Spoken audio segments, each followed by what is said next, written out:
अच्छा, क्लास का main motive क्या है एट प्रेजेंट? मतलब ये क्लास क्यों ली जा रही है? देखिए, बड़ी सिंपल सी बात है कि अभी आप लोग कुछ भी नया नहीं पढ़ सकते। मतलब जो भी आप लोगों ने पढ़ा होगा, मैक्सिमम से मैक्सिमम उसी को आप रिवाइज कर सकते हो। टाइम थोड़ा रह गया है अगर अगस्त में आप एग्जाम्स देने जा रहे हो तो, राइट? तो हमारे पास क्या ऑप्शन रह जाती है कि हम लोग जो एग्जामिनेशन पॉइंट ऑफ व्यू से इम्पोर्टेंट है, सिर्फ एक बार उसको रिवाइज कर लें। अगर एग्जामिनेशन पॉइंट ऑफ व्यू से जो कुछ भी इम्पोर्टेंट है वो भी रिवाइज कर लेंगे, तो एक प्रोबेबिलिटी हो जाती है कि हाँ, हम एग्जाम क्लियर कर लेंगे, राइट? और एग्जामिनेशन पॉइंट ऑफ व्यू से क्या इंपॉर्टेंट है, ये चीज हमें पता चलता है क्वेश्चन आंसर्स देख के। जो भी आईसीएसआई ने प्रीवियस अटेम्प्ट्स में पूछे गए हैं क्वेश्चन आंसर्स, उन सबको अगर हम डिस्कस करें तो हमें पता चल जाएगा क्या क्या हमारे पास इंपॉर्टेंट टॉपिक्स हैं, राइट? तो थोरोली पूरे टॉपिक को रिवाइज करवाना मेरा मोटिव नहीं है। मेरा मोटिव सिंपल सा है कि जो प्रीवियस अटेम्प्ट्स में क्वेश्चंस पूछे गए हैं, एक तो उन्हें रिजोल्व करवाया जाए, और उन क्वेश्चंस को देख के ये समझ में आ जाए कि कौन सा टॉपिक ज्यादा इंपॉर्टेंट है। जैसे कि अगर डेफिनेशंस दे रखी है तो कौन सी डेफिनेशन ज्यादा इंपॉर्टेंट है, या रेजिडेंशियल स्टेटस की बात करें तो भैया residential status of individual is more important या कंपनी इज मोर इम्पोर्टेंट। मतलब बेसिकली किस टॉपिक से ज्यादा क्वेश्चंस पूछे गए हैं प्रीवियस अटेम्प्ट्स में, ठीक है? अब आपको मैं यहाँ पर अपनी साइट दिखा रहा हूँ, और हम लोगों ने क्या किया है कि साइट के ऊपर सारी चीजें हमने डालनी शुरू कर दी है। विद इन 5 to 10 डेज सारी चीजें डल जाएगी। जैसे कि अगर आप फिलहाल सीएस एग्जीक्यूटिव ये टैक्स लॉ की बात करते हैं, तो जो भी क्वेश्चंस पास्ट अटेम्प्ट में पूछे गए हैं वो सब हम लोगों ने यहाँ पर डालने शुरू कर दिए हैं। इवन कुछ टॉपिक्स भी डालने शुरू कर दिए हैं। तो यहाँ पर जाकर देखिए, आपके हाथ में आप कितनी प्रैक्टिस करते हैं कितनी नहीं करते हैं, लेकिन यहाँ पर जाकर आप चाहे तो प्रैक्टिस कर सकते हैं। विद इन 4-5 डेज जितने भी चैप्टर्स हैं, उनके पास्ट अटेम्प्ट के जितने भी क्वेश्चंस हैं, वो सारे हम यहाँ पर डाल देंगे, और यहीं से आज हम लोग डिस्कस करने जा रहे हैं। आज का टॉपिक था इंट्रोडक्शन टू टैक्स लॉज, या फिर basic concept of the income tax. तो जी, इस टॉपिक में से क्या क्या क्वेश्चंस पूछे गए हैं, उनको मैंने अकॉर्डिंग टू टॉपिक यहाँ पर लिख दिया है। जैसे कि स्टार्टिंग के अंदर आप देख रहे हैं जितने भी क्वेश्चंस डेफिनेशन पार्ट में से पूछे गए हैं, वो सारे क्वेश्चंस मैंने यहाँ पर लिख दिए हैं, ताकि आपको ये कंफ्यूजन ना हो कि एक्चुअल में पूछा कहाँ से गया है, राइट? तो सिर्फ चैप्टर्स के अकॉर्डिंग डिवीजन नहीं की गई है, इनफैक्ट चैप्टर के अंदर जो हमारे पास टॉपिक्स है उसके अकॉर्डिंग भी डिवीजन कर दी गई है। तो आप स्टार्टिंग में देख रहे हैं डेफिनेशन ऑफ इनकम, फिर इनकम में से ही क्वेश्चन पूछा गया है, फिर दोबारा से पर्सन की डेफिनेशन से क्वेश्चन पूछा गया है, चौथा क्वेश्चन भी पर्सन की डेफिनेशन से ही है। ये सारे वो क्वेश्चंस हैं जो आईसीएसआई ने प्रीवियस अटेम्प्ट्स में पूछे हैं, ठीक है जी? तो अब हम लोग इन क्वेश्चंस को बेस बनाकर क्लास को आगे चलाएंगे कि क्या क्या हमें किस चैप्टर में ज्यादा कंसीडर करना है और क्या क्या हमें कम कंसीडर करना है, ठीक? तो सबसे पहले बात कर रहे हैं हम लोग डेफिनेशंस की। सबसे पहला क्वेश्चन आपके सामने दिया हुआ है, इनकम की डेफिनेशन कौन से सेक्शन में डिफाइंड है, वो आपको पता होनी चाहिए, बार बार पूछा गया है। सेक्शन 224 के अंदर डिफाइंड है। इनकम की जो डेफिनेशन दे रखी है वो बहुत बड़ी दे रखी है। मैं आपको डेफिनेशन एक बार शो कर देता हूँ। इनकम की जो डेफिनेशन दे रखी है 224 में, बहुत बड़ी डेफिनेशन है और कोई भी उसको याद नहीं कर सकता। ये देखिए, ये डेफिनेशन है इनकम की डेफिनेशन। तो जितनी भी तरह की इनकम सामने आती रहती है उसको इस डेफिनेशन में ऐड करते रहते हैं टाइम टू टाइम। तो ये पूरी डेफिनेशन याद रखने की जरूरत नहीं होती, लेकिन क्या याद रखने की जरूरत होती है हमें? डेफिनेशन के पॉइंट ऑफ व्यू से सबसे पहली चीज कि कौन से सेक्शन में डिफाइंड है, फिर दूसरी चीज की डेफिनेशन इंक्लूसिव है या एग्जॉस्टिव है। कितने लोगों को पता है इंक्लूसिव और एग्जॉस्टिव डेफिनेशन के बीच का डिफरेंस?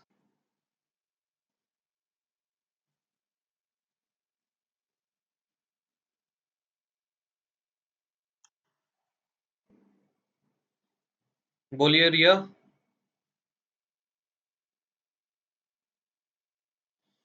देखिए, जहां भी डेफिनेशन में इंक्लूड्स वर्ड लिखा जाएगा वो इंक्लूसिव डेफिनेशन हो जाएगी, और जहां पर भी डेफिनेशन में डायरेक्टली मीन्स लिख दिया जाएगा, जैसे हम ये लिख देते हैं यहाँ पर इनकम मीन्स,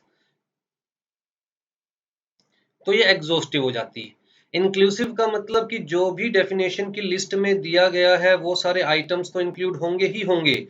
उसके अलावा टाइम टू टाइम हमने ओपन छोड़ दिया जी जुडिशियल अथॉरिटीज के लिए, मतलब कोर्ट्स के लिए, अगर उनको लगता है कि कोई specific kind of receipt income की डेफिनेशन में कंसीडर की जा सकती है तो वो भी यहाँ पर कंसीडर की जाएगी। ठीक है, तो इंक्लूसिव का मतलब कि जहां पर हमारे पास एग्जॉस्टिव लिस्ट नहीं है। एग्जॉस्टिव डेफिनेशन का मतलब जहां पर हमें एग्जैक्ट बता दिया गया है कि बस इतना ही कंसीडर किया जाएगा, इसके अलावा और कुछ कंसीडर नहीं किया जाएगा। तो जी यहाँ पर हमारे पास जो पहला क्वेश्चन है वो यही है कि according to section 224 definition of income is inclusive, exhaustive, exclusive या डिस्क्रिप्टिव। तो डेफिनेशन के पॉइंट ऑफ व्यू से कोई भी डेफिनेशन आपसे पूछी जाए, याद रखिएगा या तो डेफिनेशन इंक्लूसिव होगी या एग्जॉस्टिव होगी या इंक्लूसिव प्लस एग्जॉस्टिव होगी। इंक्लूसिव प्लस एग्जॉस्टिव का मतलब अगर मैं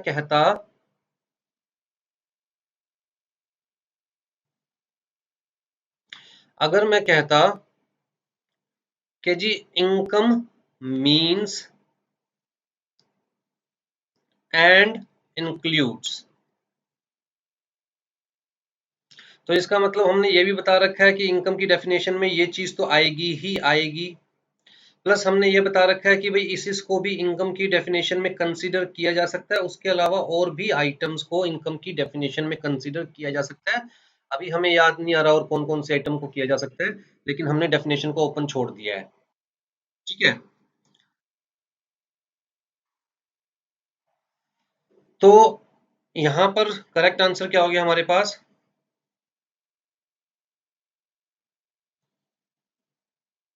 सेकंड है हमारे पास जो क्वेश्चन पूछा गया है, अगेन इनकम की डेफिनेशन से ही पूछा गया है। सेक्शन 224 के अंदर जो डेफिनेशन है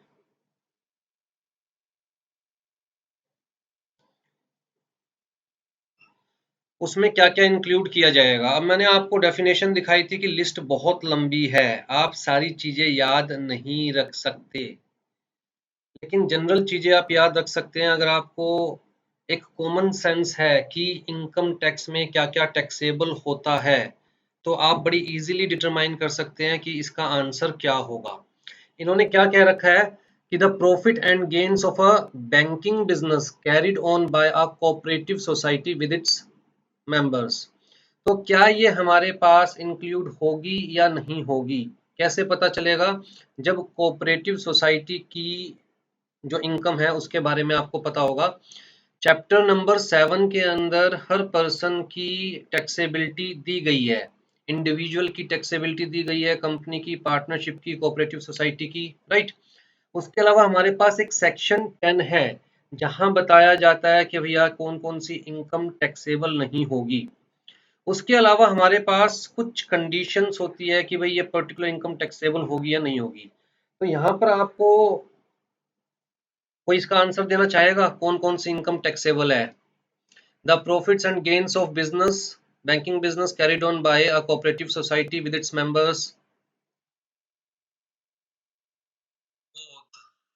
any advance money forfeited in the course of negotiation for the transfer of capital asset।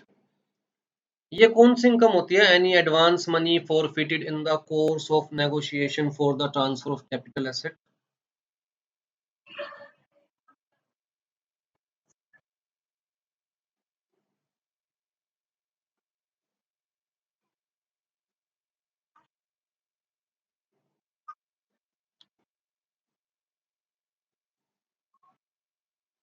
ठीक है, कौन से हेड में टैक्सेबल होगी?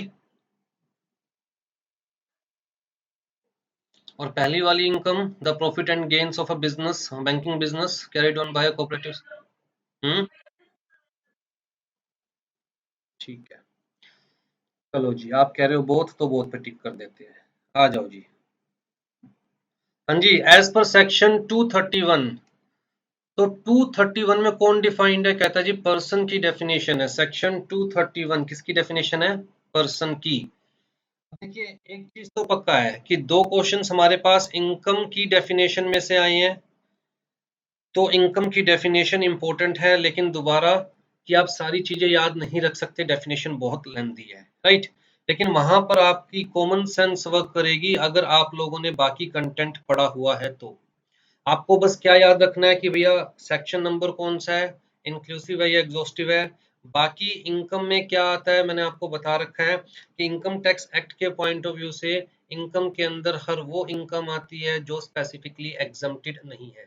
इसका मतलब अगर आपने कोई स्पेसिफिक इनकम एग्जम्पशन नहीं पड़ी हुई किसी स्पेसिफिक इनकम की, तो इसका मतलब वो टैक्सेबल है, चाहे वो किसी भी हेड में टैक्सेबल हो और किसी हेड में टैक्सेबल नहीं है तो अदर सोर्स में टैक्सेबल है। तो वहां पर जनरल सेंस काम करेगी, कॉमन सेंस काम करेगी, रट्टा मारने की जरूरत नहीं है क्योंकि इनकम की डेफिनेशन में कोई रट्टा नहीं मार सकता। हाँ जी, पर्सन की डेफिनेशन में कौन कौन इंक्लूडेड नहीं है? क्या माइनर की?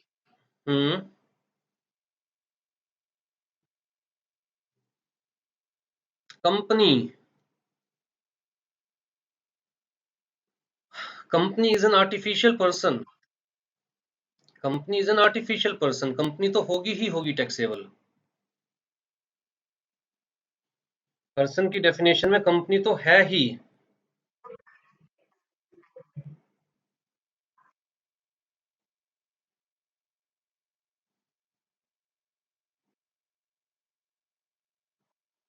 एज एन इंडिविजुअल टैक्सेबल नहीं होगी, उसकी इनकम क्लब कर दी जाएगी पेरेंट्स की इनकम के साथ। कौन से पेरेंट की इनकम के साथ? जिसकी इनकम ज्यादा होगी। ठीक है, अगर दोनों पेरेंट्स वर्क कर रहे हैं तो जिस पेरेंट की इनकम ज्यादा होगी उसकी इनकम के साथ माइनर की इनकम क्लब कर दी जाती है। फटाफट से बता दीजिए कौन सी इनकम क्लब नहीं की जाती?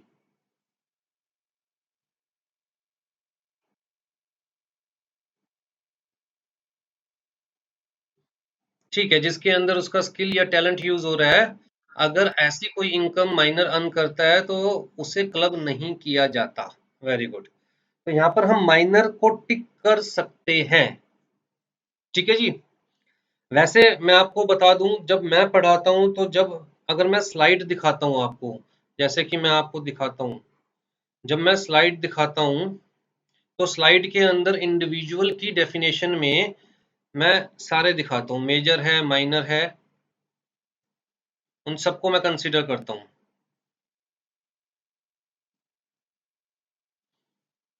यहाँ पर मैंने क्यों कंसीडर किया हुआ है, क्योंकि यहाँ पर मेरा मेन मोटिव क्या था कि ये बताना कि इवन चाहे वो मेजर हो या माइनर, दोनों की इनकम इनकम टैक्स के अंदर टैक्सेबल होती है। चाहे माइनर के अपने हाथ में टैक्सेबल नहीं होती, उसकी इनकम क्लब हो जाती है लेकिन टैक्सेबल होती है। इसी तरह चाहे साउंड माइंड हो अनसाउंड माइंड हो, दोनों की इनकम इनकम टैक्स में टैक्सेबल होती है। लिविंग है या नॉन लिविंग, मतलब कोई टैक्स दिए बिना मर गया, इवन उसकी इनकम भी इनकम टैक्स में टैक्सेबल होगी। किसके हाथ में टैक्सेबल होगी? कहता है जी लीगल हेयर्स के हैंड्स में टैक्सेबल होगी।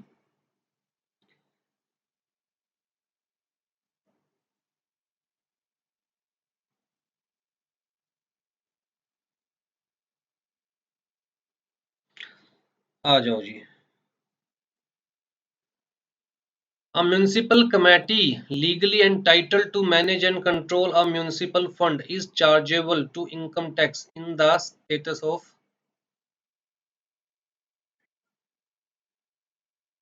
म्युनिसिपल कमेटी लोकल अथॉरिटी होती है।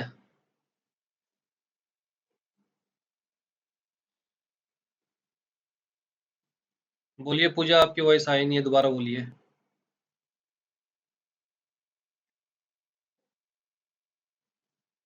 आपका शायद इंटरनेट कनेक्शन वीक है फिलहाल। लोकल अथॉरिटी, ठीक है जी। ठीक है जी, local authority.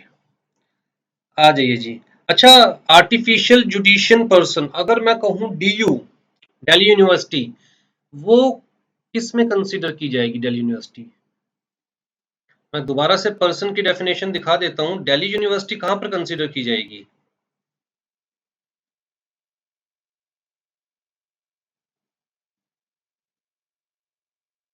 Artificial judicial person के अंदर, right.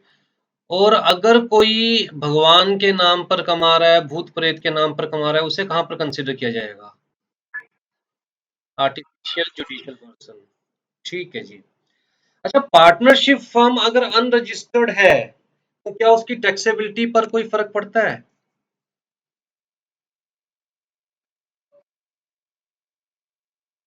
Registration is not compulsory in case of partnership. ठीक है, तो पार्टनरशिप फॉर्म चाहे रजिस्टर्ड हो अनरजिस्टर्ड हो, एसोसिएशन ऑफ पर्सन चाहे रजिस्टर्ड हो या अनरजिस्टर्ड हो, कोई फर्क नहीं पड़ता।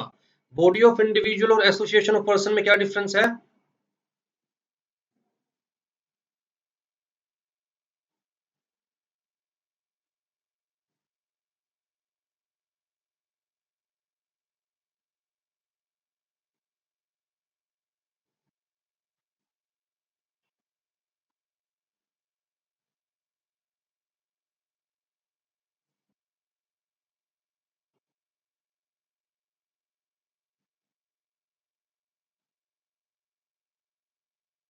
उल्टा बोल गए अंजू, उल्टा बोल गए, उल्टा बोल गए। एसोसिएशन ऑफ पर्सन मतलब जहां पर we are getting associated with mutual consent, तभी तो एसोसिएशन वर्ड यूज किया गया। और साथ में ये पर्सन्स वर्ड यूज किया गया, मतलब चाहे नेचुरल पर्सन हो या आर्टिफिशियल पर्सन, दोनों कंसीडर किए जाएंगे। इसका मतलब मैं और रिलायंस मिलकर कोई काम करते हैं तो उसे एसोसिएशन ऑफ पर्सन कहा जाएगा, क्योंकि मैं भी नेचुरल पर्सन हूँ, रिलायंस भी आर्टिफिशियल पर्सन है। लेकिन बॉडी ऑफ इंडिविजुअल्स में सिर्फ इंडिविजुअल्स को कंसीडर किया जाता है।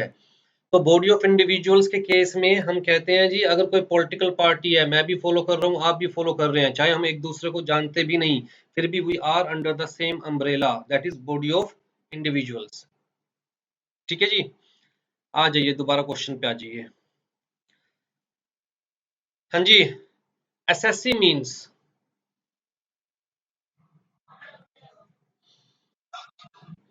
who is an assessee in default, from whom tax is due, against whom any proceeding under the act has been taken। तो जी आपने कहा ऑल ऑफ द अबव। अगर हम एसएससी की डेफिनेशन देखते हैं तो यहां से बड़ा क्लियर कट दिखाई देता है, मीन्स एंड इंक्लूड्स। जैसे कि मैं आपको बता रहा था ना कि डेफिनेशन इंक्लूसिव प्लस एग्जॉस्टिव भी हो सकती है। तो जी इन्होंने कहा कि SSC means a person by whom any money is payable under this act. तो अगर किसी इंसान ने, किसी पर्सन ने, इंसान वर्ड यूज करना गलत रहेगा, दैट इज फॉर इंडिविजुअल, किसी पर्सन ने इस एक्ट के अंदर कोई भी पैसा देना है इन एनी फॉर्म, चाहे टैक्स की फॉर्म में, चाहे पेनल्टी की फॉर्म में, चाहे फाइन के फॉर्म में, किसी भी फॉर्म में कोई भी पैसा देना है, चाहे वो पैसा अपने नाम का देना है या किसी और के नाम का, राइट, तो वो एसएससी कहलाएगा। उसके अलावा अगर किसी भी इंसान के ऊपर, किस पर्सन के ऊपर किसी भी तरह की लीगल प्रोसीडिंग्स इस एक्ट में चल रही है, तो चाहे वो अपने नाम की चल रही है या किसी और पर्सन के नाम की, तो एसएससी कहलाएगा। उसके अलावा डीम्ड एसएससी या SSC in default. Deemed SSC क्या होता है?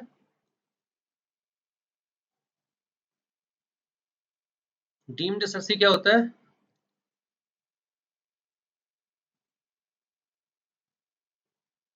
रिया वॉइस नहीं आ रही।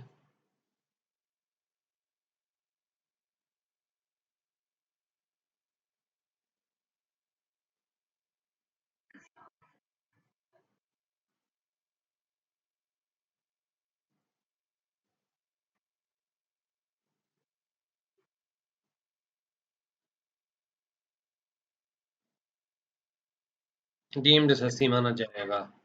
और एसएससी इन डिफॉल्ट, जिसने डिफॉल्ट किया है।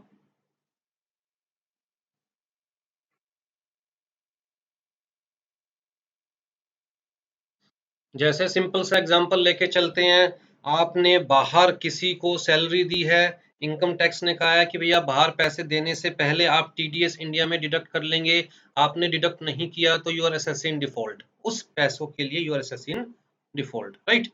तो मतलब ये सारे क्या हो गए हमारे पास क्वेश्चन के अंदर, ऑल ऑफ द अबव। आ जाइए जी। फिर जी प्रीवियस ईयर से रिलेटेड है शायद, the year in which income is earned is known as previous year. ठीक है,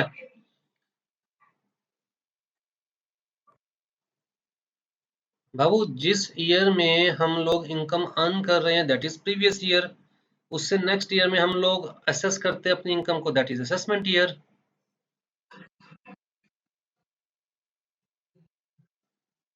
financial year, every year is a financial year, लेकिन हम लोग इनकम के पॉइंट ऑफ व्यू से ये देखते हैं ना कि प्रीवियस ईयर कौन सा है और असेसमेंट ईयर कौन सा है। राइट। तो most relevant answer is previous year. हाँ जी। नेक्स्ट क्वेश्चन दोबारा प्रीवियस ईयर से रिलेटेड। अच्छा, प्रीवियस ईयर की डेफिनेशन कौन से सेक्शन में दी गई?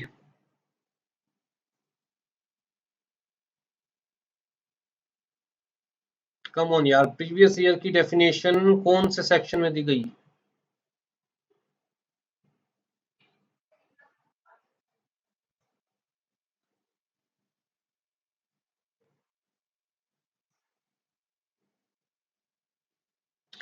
देखिए, जनरली डेफिनेशंस कहाँ दी जाती है? सेक्शन 2 में दी जाती है।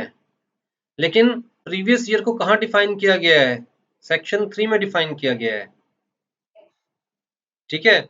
चार्जिंग सेक्शन सेक्शन 4 है। अच्छा, scope of total income section कौन सा है? और रेजिडेंशियल स्टेटस?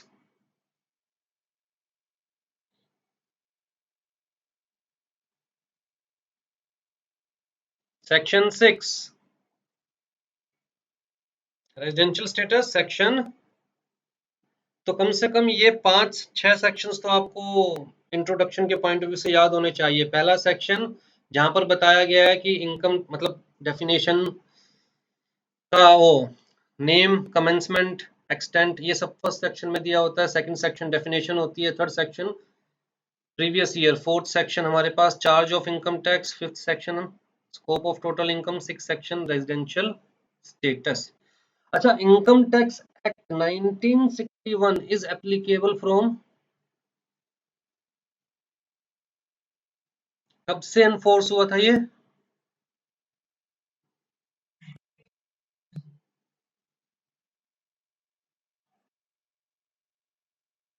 1 अप्रैल 1962 से। 1961 से नहीं हुआ था एप्लीकेबल। अच्छा, it extends to whole of India और whole of India excluding Jammu and Kashmir? Whole of India. हाँ जी। तो क्वेश्चन है, a new business of Deep Gyan private limited was set up on 1st July 2020 and the trading activity was commenced from 1st September 2020. The previous year would be the period commencing from।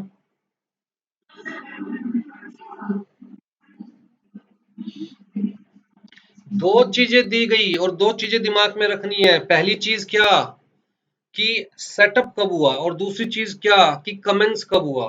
ठीक है। और पहले setup होगा बाद में ही commence होगा, but obvious सी बात है। लेकिन आपको पहली वाली डेट कंसीडर करनी है। सेटअप तो हो गया था ना। Business came into existence, new source of income came into existence. चाहे इनकम अभी कमेंस हुई है या नहीं हुई है, लेकिन बिजनेस केम इनटू एग्जिस्टेंस। बात समझ रहे हैं? तो आपको क्या याद रखना है? सेटअप, ना कि कमेंसमेंट।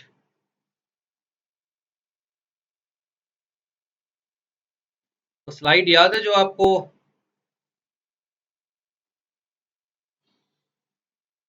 कब से माना जाएगा सेटिंग अप ऑफ बिजनेस या न्यू सोर्स ऑफ इनकम? जब से सोर्स ऑफ इनकम लिखा हुआ है, इनकम नहीं लिखा हुआ।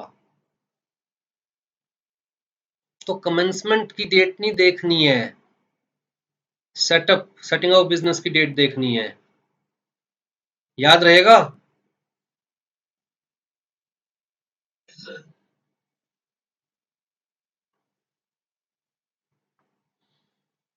तो कौन सी ऑप्शन टिक करूं?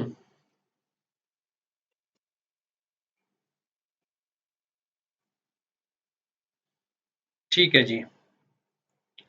हाँ जी, डॉक्टर दीप ज्ञान commenced मेडिकल प्रैक्टिस ऑन 1 सितंबर 2020। दोबारा से क्वेश्चन पूछा गया। आई थिंक अब आपको ये क्वेश्चन पता है कि आपको कैसे रिजोल्व करना है, राइट। जहां प्रैक्टिस कमेंस करी है, सेटअप का तो कोई चक्कर ही नहीं है, यहाँ पर लिखा ही नहीं हुआ सेटअप कब हुई थी। फर्स्ट ऑप्शन नहीं है। देखिए, मैंने आपको क्या कहा, दो डेट होती है सेटअप की और कमेंसमेंट की। जो भी पहले है वहीं से स्टार्ट कर दीजिए। यहाँ सेटअप की डेट दे ही नहीं रखी है कुछ, सीधा कमेंसमेंट की डेट दे रखी है। तो जो कमेंसमेंट की डेट है वहीं से स्टार्ट कर दीजिए। 1 अप्रैल से कैसे हो जाएगा? फिर मिस्टेक कर रहे हो।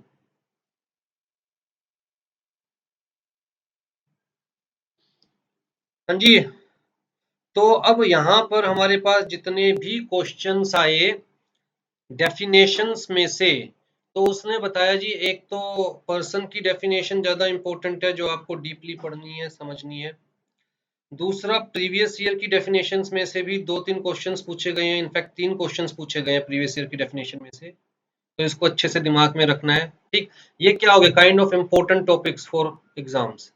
कौन बता रहा है, कहता है खुद आईसीएसआई बता रहा है, क्योंकि उसमें से इसमें क्वेश्चंस पूछे गए हैं। एसएससी की डेफिनेशन में से भी पूछे गए हैं, तो ये 3-4 डेफिनेशंस आपको दिमाग में रखनी है।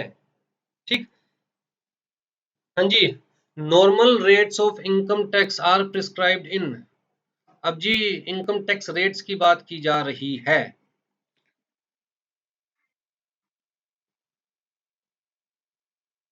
कहां पर बताए जाते हैं इनकम टैक्स रेट्स?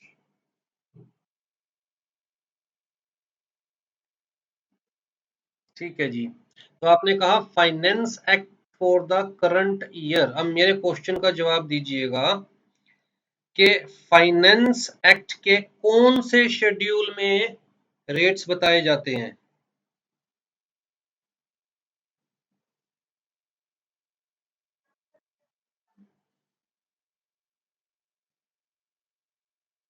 शेड्यूल 1 में। शेड्यूल 1 के कौन से पार्ट में रेट्स बताए जाते हैं? बेटा पार्ट सिर्फ 3 नहीं होते, पार्ट फोर्थ पार्ट भी होता है, लेकिन that is related to agricultural income, तो हम डिस्कस नहीं करते हैं उसे यहाँ पर। ठीक है।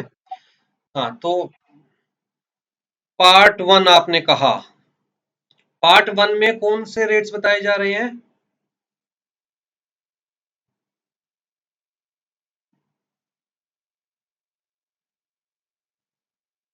फटाफट बताइए।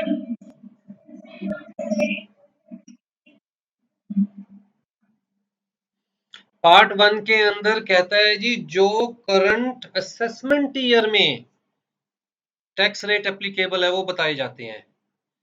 अब जी मान के चलिए फाइनेंस एक्ट है हमारे पास 2021, फाइनेंस एक्ट 2021। तो जी मुझे ये बताइए कि पार्ट 1 में जो टैक्स रेट्स बताए जाएंगे वो कौन से प्रीवियस ईयर के ऊपर एप्लीकेबल होंगे, कौन से असेसमेंट ईयर के ऊपर एप्लीकेबल होंगे?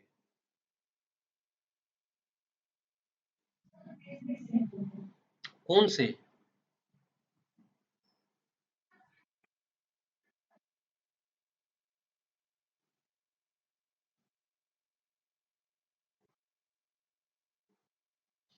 अरे भाई मैंने बता तो दिया फाइनेंस एक्ट 2021, मैंने बकायदा डे वो ईयर बताया। अब आप मुझे प्रीवियस ईयर बता दो, बस सिंपल सा क्वेश्चन है।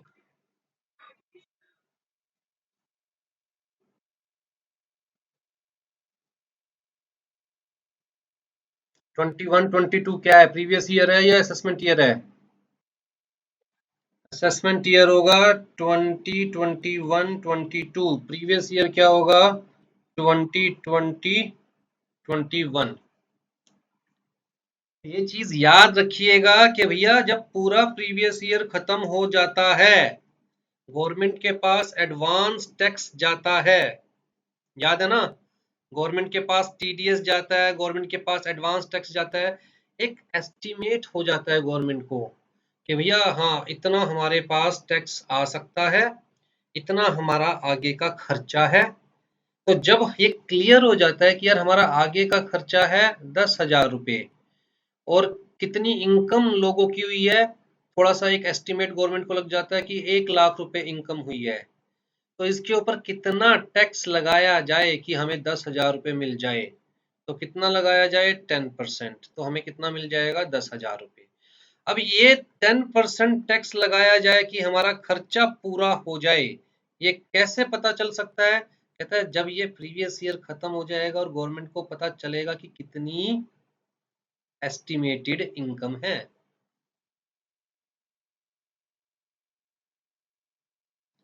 उसी के बेसिस पे तो टैक्स रेट बताए जाएंगे ना कि हाँ जी एस्टिमेटेड इंडिया की इनकम इस वक्त 1 लाख है, 10% टैक्स ले लेते हैं तो 10,000 रुपए की हमारी रिक्वायरमेंट फुलफिल हो जाएगी। अगर 2 लाख हो जाती तो चलो जी 5% ले लेते हैं तो हमारी रिक्वायरमेंट फुलफिल हो जाएगी। राइट। अच्छा पार्ट 2 में क्या बताया जाता है? TDS, tax deduction at source, और पार्ट 3 के अंदर, पार्ट 3 में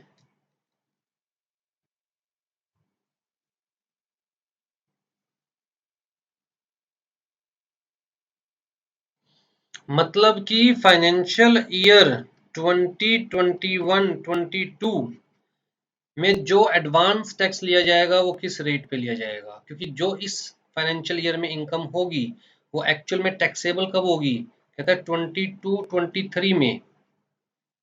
असेसमेंट ईयर तो उसका 22-23 होगा ना, लेकिन गवर्नमेंट कहती है हमें तो एडवांस में टैक्स लेके चलना है साथ साथ, तो इसलिए एडवांस टैक्स के रेट्स भी बताए जाएंगे। आ जाओ जी, आ जाओ। तो अच्छा, दो तरह के टैक्स रेट्स होते हैं। एक नॉर्मल, जैसे कि लिखा हुआ है कि हर साल फाइनेंस एक्ट आएगा और उसके शेड्यूल 1 में बताया जाएगा। कुछ स्पेशल टैक्स रेट्स भी होते हैं, वो कहाँ बताए जाते हैं?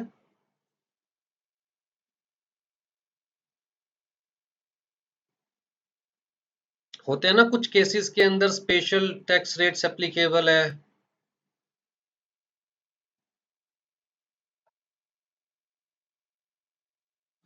बेटा सारे सेक्शंस नहीं बता सकते, दिमाग में इतना रखो कि वो इनकम टैक्स एक्ट 1961 में बताए जाते हैं, ना कि फाइनेंस एक्ट में, बस इतना याद रखो।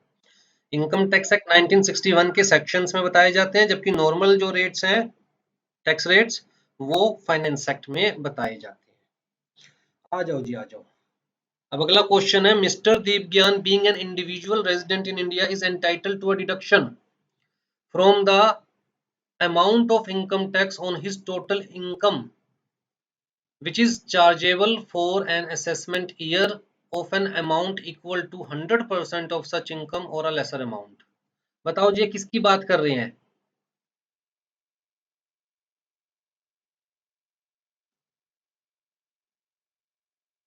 क्या पूछ रहे हैं ये आपसे?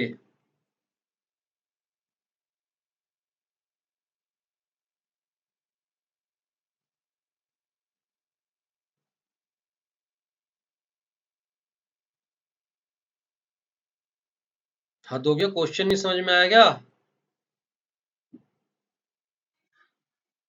क्वेश्चन ही समझ में नहीं आया? ये कह रहे हैं कि मिस्टर दीप ज्ञान, जो कि एक इंडिविजुअल है, जो कि इंडिया के रेजिडेंट है, दो चीज क्लियर कर दी कि resident in India, he is an individual. Question ने कहा कि he is entitled to a deduction, उनको डिडक्शन मिलनी चाहिए। कहां से मिलनी चाहिए? टोटल इनकम में से डिडक्शन मिलनी चाहिए। कितनी?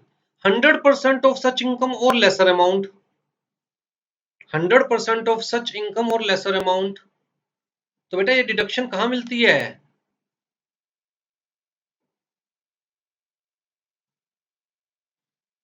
डिडक्शन अंडर सेक्शन 87A, क्या है वो?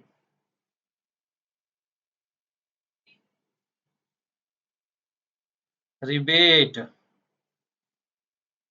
कितनी है सेक्शन 87A में रिबेट?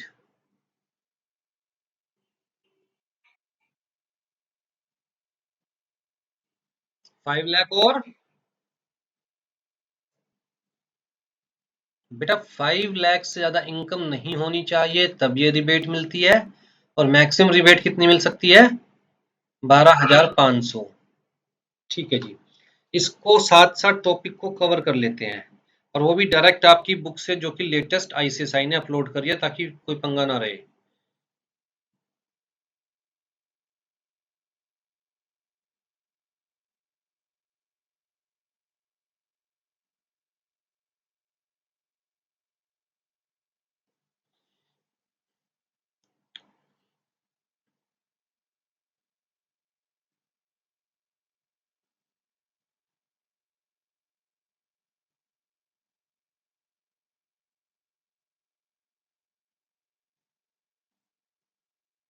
कहाँ दे रखा है?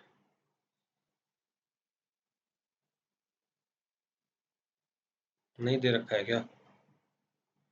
चलो छोड़ो।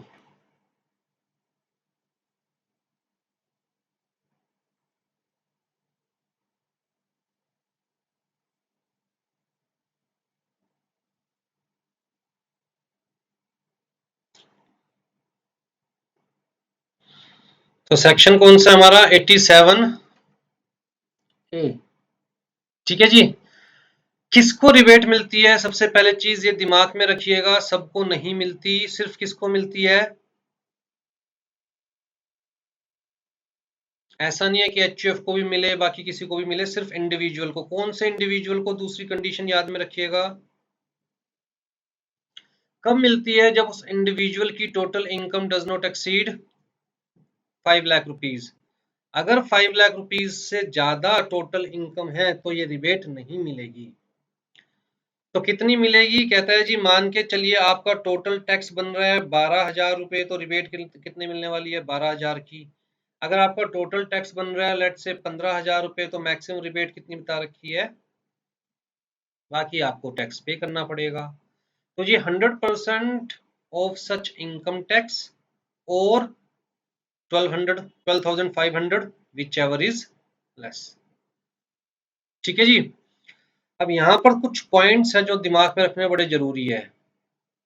कहता है जब हम बात कर रहे हैं टोटल इनकम, तो टोटल इनकम का मतलब जो फाइनल इनकम है after applying all the deductions including the gross deductions, clubbing provisions, setting of, carry forward, सब कुछ अप्लाई करने के बाद। ठीक। अच्छा, दूसरी चीज, deduction is available on income tax payable by such individual before adding health and education cess.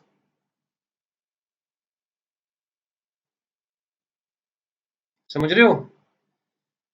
Income tax के ऊपर आपको डिडक्शन मिलेगी but before adding health and education cess. तो जी आपका इनकम टैक्स कितना बना? मान के चलो जी आपका बना 12,000। ठीक, 15,000। तो ये जो 15,000 है, अभी इसके अंदर हमने education, health and education cess add नहीं कर रखा, उससे पहले आपको डिडक्शन मिल जाएगी। जितना आपका बचेगा उसके ऊपर फिर आप 4% at the rate of 4% education, health and education cess pay करेंगे, फिर आपकी फाइनल टैक्स लाइबिलिटी आ जाएगी।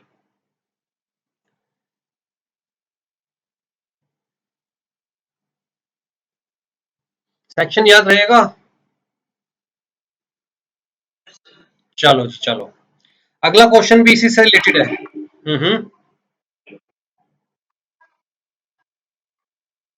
देखिए देखिए देखिए, इसको ध्यान से सुनिएगा। मान के चलते हैं कि मेरी जो टोटल इनकम आई है, टोटल इनकम का मतलब ग्रोस इनकम में से सारे ग्रोस डिडक्शंस भी ले लिए, जो सेट ऑफ कैरी फॉरवर्ड करना था वो सब भी कर दिया, मतलब फाइनल टोटल इनकम जिसके ऊपर मुझे टैक्स पे करना है। ठीक, मान के चलते हैं मेरी टोटल इनकम आई है 4,90,000। अब जी इसके ऊपर मैं टैक्स पे करूंगा एज पर स्लैब रेट। तो जी मैंने कहा 0 से लेके 2.5 लाख तक तो मुझे नील पे करना है, और 2.5 लाख से जो ऊपर की इनकम है टिल 5 लाख, उसके ऊपर मुझे कितना पे करना है? 5%। तो जी यहाँ पर 2.5 लाख से ऊपर कितनी है? कहता है जी 2,40,000। इसके ऊपर मुझे कितना टैक्स पे करना है? 5%। कितना आ गया जी ये मेरे पास?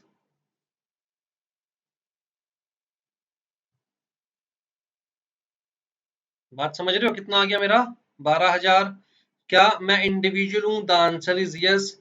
क्या मेरी इनकम, मेरा residential status resident in India है? The answer is yes. क्या मेरी इनकम 5 लाख से कम है? The answer is yes. तो क्या मैं एलिजिबल हूं सेक्शन 87A में रिबेट लेने के लिए? The answer is yes. तो ठीक है जी, मुझे रिबेट दीजिए कितनी। कहता है मैक्सिमम रिबेट कितनी है? 12,500।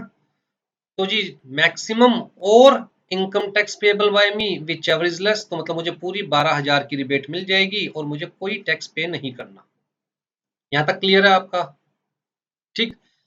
मान के चलो, मान के चलो मेरी टैक्स लाइबिलिटी बनती, मान के चलो एक इमेजिनरी एग्जांपल ले रहे हैं कि मुझे 10% टैक्स पे करना पड़ता, तो मेरी टैक्स लाइबिलिटी कितनी बनती?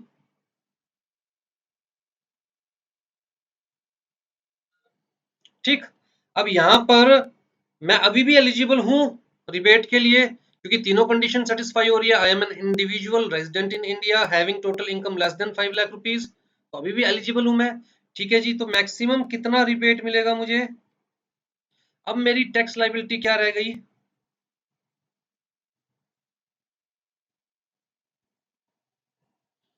तो मेरी टैक्स लाइबिलिटी रह गई, उसके ऊपर मैं क्या पे करूंगा? तो कहने का मतलब ये है कि सेस लगा के टैक्स लाइबिलिटी निकालने के बाद ये रिबेट नहीं लेनी, सेस लगाने से पहले ये रिबेट लेनी है, उसके बाद जो टैक्स लाइबिलिटी रह जाएगी उसके ऊपर सेस लगाना है। क्लियर है? आ जाओ जी, तो अगले क्वेश्चन का जवाब दे दो फटाफट से।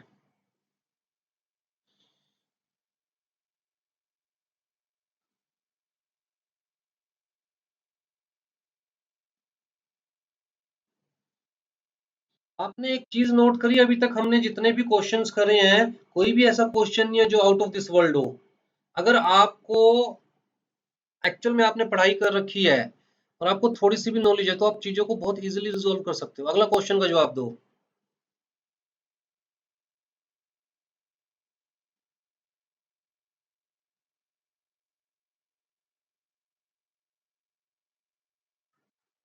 हम्म।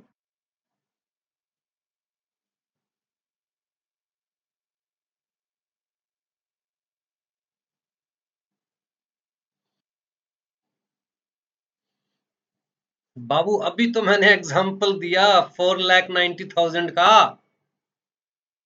कितनी टैक्स लाइबिलिटी थी?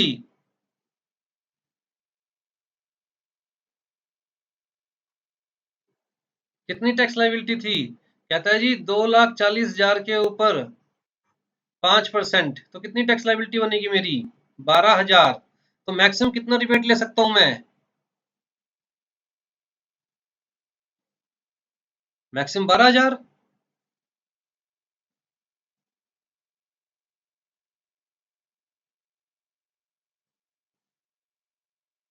आ जाओ जी, अगला बताइए।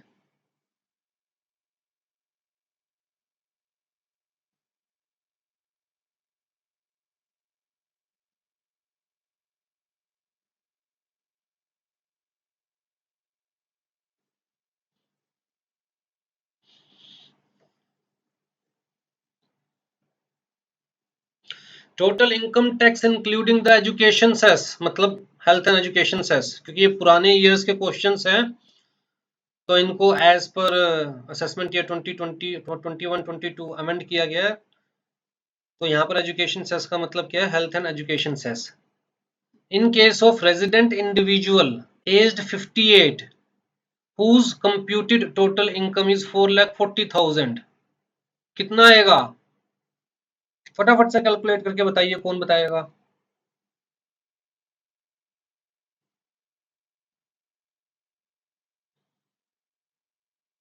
10 सेकंड में सोल्व होने वाला क्वेश्चन है ये। क्वेश्चन पढ़ने के बाद 10 सेकंड से ज्यादा नहीं लगने चाहिए।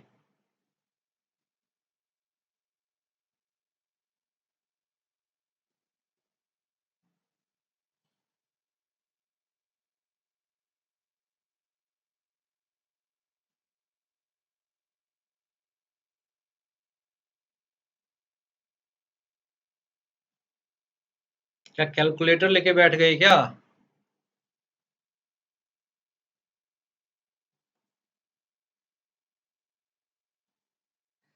अरे बेटा, जब ऊपर 4,90,000 इन case of individual who is resident in India, और मान के चले थे कि उसकी एज 60 से कम है, जब 4,90,000 में टैक्स लाइबिलिटी नील बैठी थी, तो 4,40,000 में क्या बैठेगी?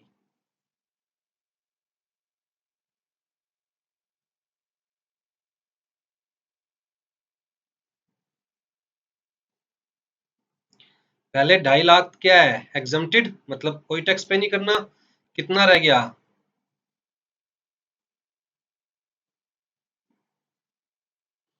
इसके ऊपर कितना पे करना है? 5%। कितना बैठेगा 5%?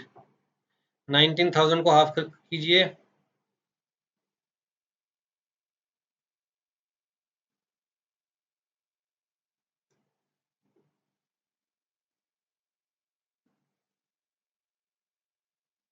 एग्जम्पशन कितनी ले सकते हैं?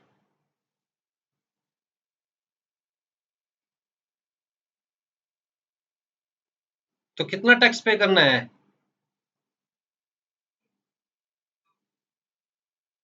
कितने सेकंड का क्वेश्चन था एक्चुअल में?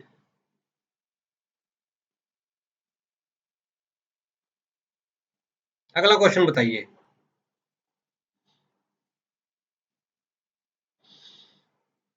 81 ईयर्स के जो इंडिविजुअल्स हैं उनका स्लैब रेट बताइए फटाफट से। याद है नहीं है?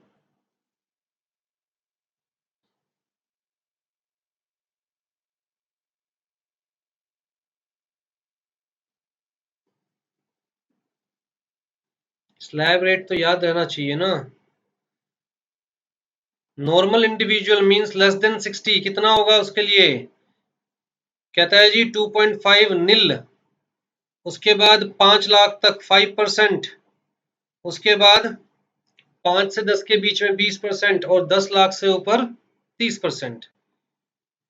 लेकिन जो 60 या 60 से ऊपर है बट बिलो 80, तो उनके लिए क्या है हमारे पास? कहता है अप टू 3 लाख नील। 3 लाख से 5 लाख तक 5%, 5 लाख से 10 लाख तक 20%, अबव 10 लाख 30%। तो मतलब बेसिक एग्जम्पशन जो है वो पहले 2.5 लाख, फिर जो सीनियर सिटीजन है उनके लिए वो 3 लाख, और जो हमारे पास सुपर सीनियर सिटीजन है उनके लिए एग्जम्पशन लिमिट क्या है? 5 लाख। राइट। तो ये चीज तो आपको दिमाग में रखनी है। उसके अलावा क्या दिमाग में रखना है? एनआरआई के केस में चाहे कोई भी एज हो एनआरआई की, ये वाले स्लैब चलेंगे ना। ये तो सीनियर सिटीजन वाले हैं। नॉर्मल वाले, जो नॉर्मल इंडिविजुअल वाले स्लैब है वो चलेंगे, ये वाले। तो यहाँ क्लियर कट लिखा हुआ है ना, normal citizen, NRI, HUF, AOP, BOI, artificial judicial person, इन सब के केस में नॉर्मल स्लैब चलेंगे। स्टूडेंट्स जनरली गलती करते हैं, क्वेश्चन में दिया जाता है मिस्टर राम एनआरआई, एज दे देंगे 85 ईयर्स, स्टूडेंट सोचते हैं सुपर सीनियर पर्सन है, तो सुपर सीनियर पर्सन नहीं, super senior citizen. Super senior citizen को ये 5 लाख तक की एग्जम्पशन है। एनआरआई के केस में तो वही 2.5 लाख तक की ही एग्जम्पशन है। आंसर दो फटाफट से इसका।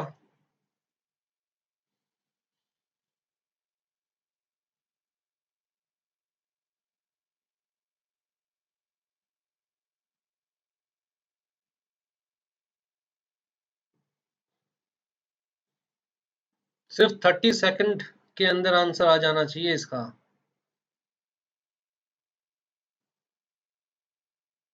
जिसके लिए कोई पेन पेपर या कैलकुलेटर यूज नहीं होगा।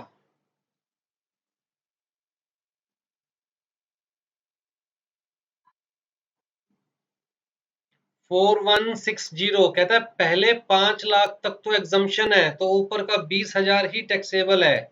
जो ऊपर का 20,000 है उसके ऊपर क्या टैक्स रेट लगेगा? कहता है जी 20%। क्या टैक्स रेट लगेगा?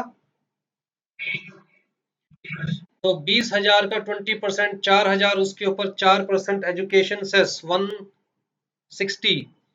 4,000 का 4% क्या है? 4 4 जा 16, 160। तो 4,160।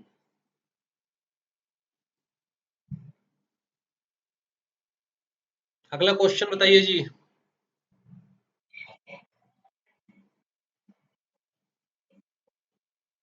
पूजा, बेटा म्यूट करके पढ़िए।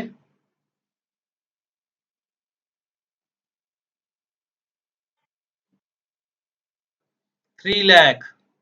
कहता है जी हैविंग एज बिलो 80। तो ठीक है जी, सीनियर सिटीजन में आएगा, सुपर सीनियर सिटीजन में नहीं आएगा, तो 3 लाख। अगला बताइए जी।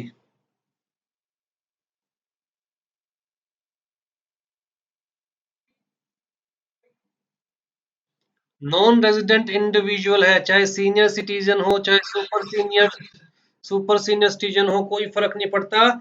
मैक्सिमम जो बेस एग्जम्पशन है वो कितनी है? 2,50,000। एओपी है, बीओआई है, आर्टिफिशियल जुडिशियल पर्सन है, non resident of any as, या फिर नॉर्मल इंडियन सिटीजन, मतलब जिसकी इंडियन सिटीजन जिसकी एज 60 से कम है, उन सब के केस में सेम स्लैब्स हैं। आ जाइए जी, सरचार्ज। अब देखिए यहाँ पर ध्यान दीजिए, कितने सारे क्वेश्चंस हैं टैक्स रेट्स को लेकर। तो टैक्स रेट्स आपको अच्छे से करने हैं, दिमाग में अच्छे से एक एक पॉइंट क्लियर होना चाहिए, क्योंकि इसमें से क्वेश्चन पूछा जाता है। तो ये एक इम्पोर्टेंट टॉपिक हो गया हमारे लिए, ठीक है। अच्छा, यहां पर इस पॉइंट को ध्यान दीजिए,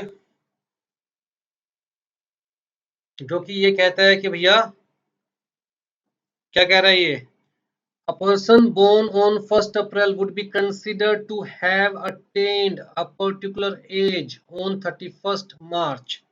तो अगर आप 1 अप्रैल को पैदा हुए हैं तो नेक्स्ट आपका बर्थ 1 अप्रैल को ही आएगा। तो कायदे से मान के चलिए, यहाँ पर आप 59 के हुए थे तो यहाँ पर 1 अप्रैल को 60 के होंगे। लेकिन इस नोटिफिकेशन ने क्लियर कर लिया जी, हम आपको यहीं पर 31 मार्च को ही 60 का मान लेंगे। क्लियर है? तो एमसीक्यू के पॉइंट ऑफ व्यू से याद रहेगा, अगर किसी का बर्थडे 1 अप्रैल को आता है तो उसका बर्थडे टैक्स के पॉइंट ऑफ व्यू से 31 मार्च को ही मान लिया जाएगा। अगर नहीं माना जाता तो यहाँ पर 31 मार्च को वो क्या होता, बिलो 60। और मान लिया गया तो यहाँ पर क्या हो गया, वो 31 मार्च को 60 का, मतलब सीनियर सिटीजन। कितना फर्क पड़ गया, समझ में आ गई बात? नहीं, सारी जिंदगी आपको 31 मार्च का बर्थडे माना जाएगा। ये तो एक दिन का ग्रेस पीरियड हो गया ना एक तरह से। हाँ जी। उसके बाद फ्लैट रेट आपको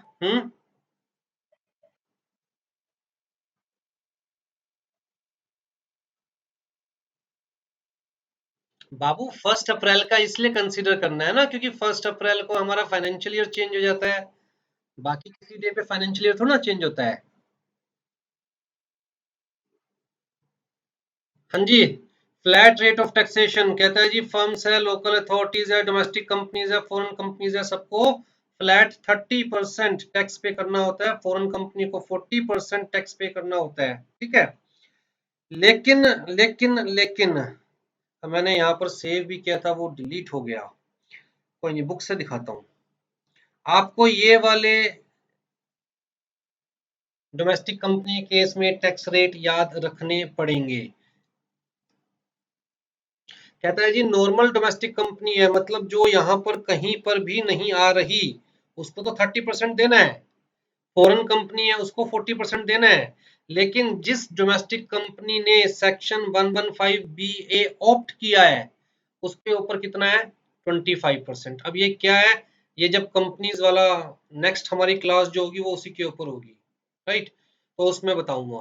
फिलहाल आपको ये याद रखना है कि डोमेस्टिक कंपनी केस में अगर क्वेश्चन में कुछ नहीं दे रखा तो मान के चलोगे नॉर्मल डोमेस्टिक कंपनी की बात की जा रही है 30%।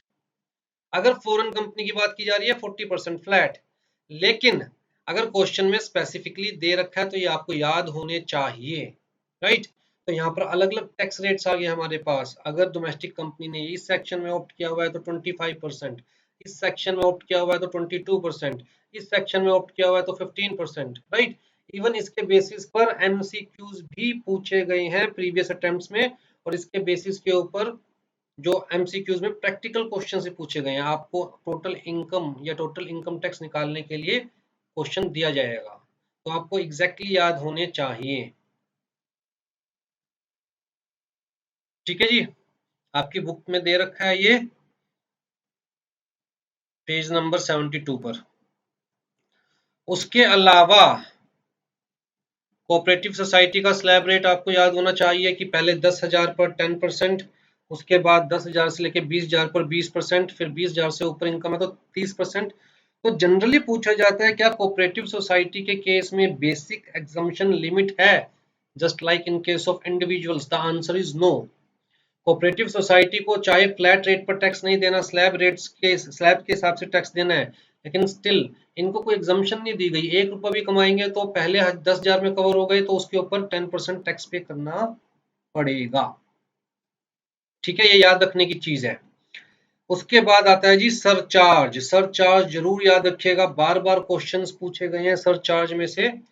तो ये individuals, AOP, BOI, artificial judicial persons, इनके केस में सरचार्ज क्या है? सरचार्ज क्या होता है वैसे हमारा?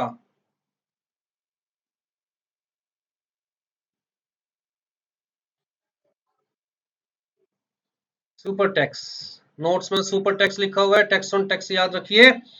टैक्स ऑन टैक्स का मतलब क्या हो गया? जहां हम टैक्स पे टैक्स दे रहे हैं, रिच पर्सन्स के ऊपर थोड़ी सी ज्यादा लाइबिलिटी क्रिएट की गई कि भाई 50 लाख कमा रहे हो, 1 करोड़ कमा रहे हो, 2 करोड़ कमा रहे हो, थोड़ा एक्स्ट्रा टैक्स दो। अगर आपके लेवल का ही टैक्स उस इंसान से लेंगे जो 5 लाख रुपए कमा रहा है, तो बड़ा दिक्कत वाला काम है ये तो, राइट? तो आप थोड़ा एक्स्ट्रा टैक्स दो। तो सर चार्ज आपको याद रखना है 10%। किस केस में? Individual, AOP, BOI, artificial judicial person. 10% on the total income tax. दोबारा से बोल रहा हूँ, टैक्स ऑन टैक्स है, टैक्स ऑन इनकम नहीं है। तो 10% on the total income tax if income exceeds 50 lakh but does not exceed 1 crore. 15% of the total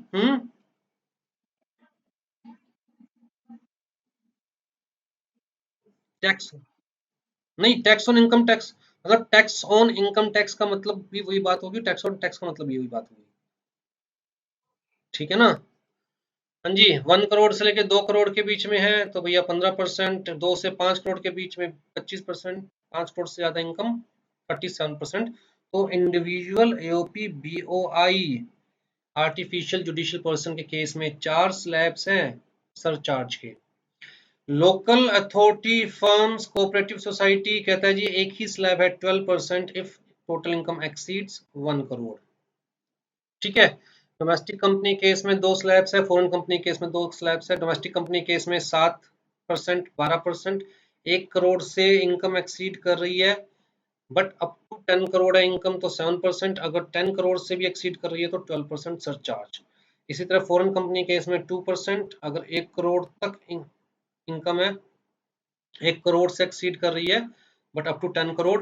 और 5% है अगर 10 करोड़ से भी एक्सीड कर रही है तो। ठीक है जी। अब जी यहाँ पर सरचार्ज के केस में एक मार्जिनल रिलीफ का भी कॉन्सेप्ट आता है। कौन बताने वाला क्या है मार्जिनल रिलीफ का कॉन्सेप्ट?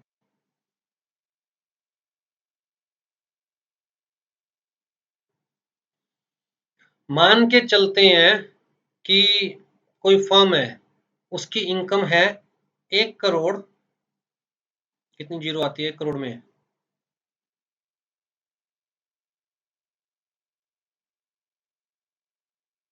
हो गया क्या 1 करोड़? उसकी इनकम है 1 करोड़ 10 हजार।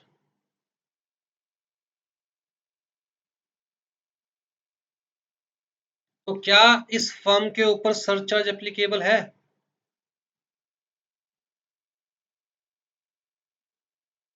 इनकम है 1 करोड़ 10,000।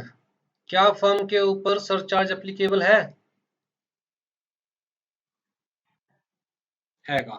एक्सीडिंग 1 करोड़ है, अप टू 10 करोड़ है तो भैया, अच्छा फर्म के केस में तो एक्सीडिंग 1 करोड़ है तो कोई दूसरी लिमिट भी नहीं है, 12% सरचार्ज एप्लीकेबल हैगा। ठीक है जी। फर्म की केस में इनकम टैक्स कितना है? टैक्स रेट कितना है?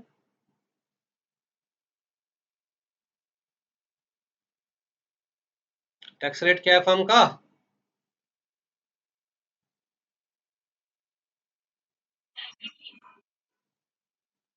फ्लैट 30%। फ्लैट 30%। तो जी अगर मैं इस इनकम का 30% निकालूं तो कितना आएगा? 3 लाख। नहीं, 30 लाख। 1 करोड़ है ना, तो 30 लाख प्लस 10,000 का 30%, कितना हो गया? 3,000।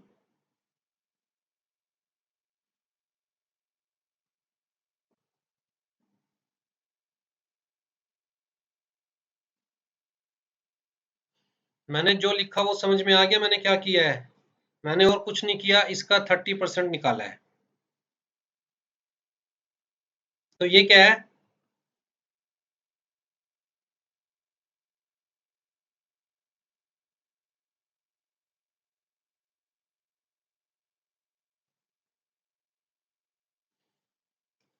क्या मैंने कैलकुलेशन ठीक करी है? ठीक है जी। अब क्योंकि 10,000 इनकम ज्यादा है 1 करोड़ से, तो लोन का लाओ भैया 12% सरचार्ज दे दो। किस पर? इनकम टैक्स पे। इसका मतलब सिर्फ इतनी टैक्स लाइबिलिटी नहीं है, इसके अंदर सरचार्ज भी ऐड करो। 12% के हिसाब से कितना हो गया जी?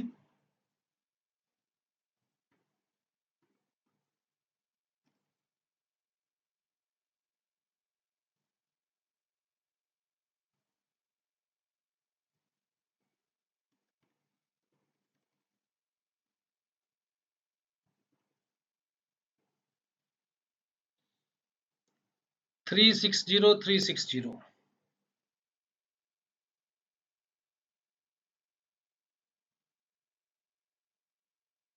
ठीक है जी। तो टोटल टैक्स लाइबिलिटी कितनी हो गई मेरी?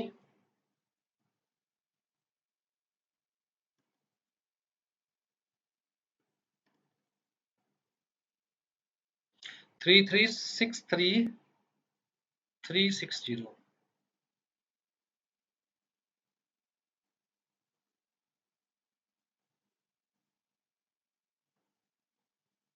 यहां तक क्लियर हुआ? पहले बताइए। ये क्या आया मेरे पास? Including surcharge. इसके ऊपर मुझे सेस भी देना है, तब जाके मेरी टोटल टैक्स लाइबिलिटी आएगी। ठीक। चलो सेस को फिलहाल फिलहाल इग्नोर करते हैं। अब ये उस फर्म को टैक्स देना है जिसकी इनकम 1,10,00,000 थी। अच्छा, एक दूसरी फर्म है जिसकी इनकम है सिर्फ 1 करोड़।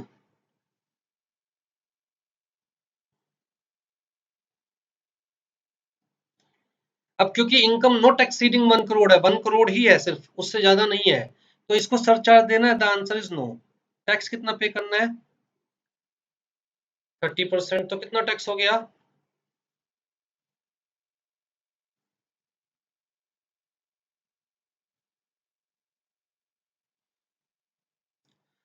अब जी, इसकी अगर हम आफ्टर टैक्स इनकम देखते हैं, इस वाली फर्म की, फर्म ए की, तो टोटल इनकम थी 1,10,00,000।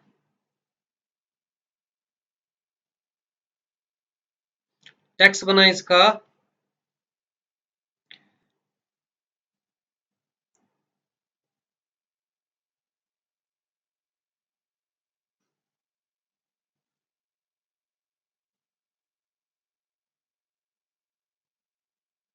तो आफ्टर टैक्स इनकम कितनी बनी जी इसकी?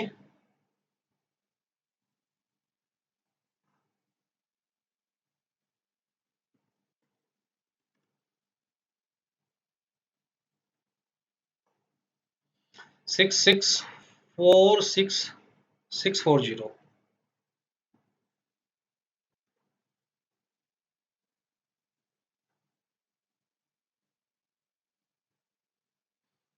क्लियर है यहां तक?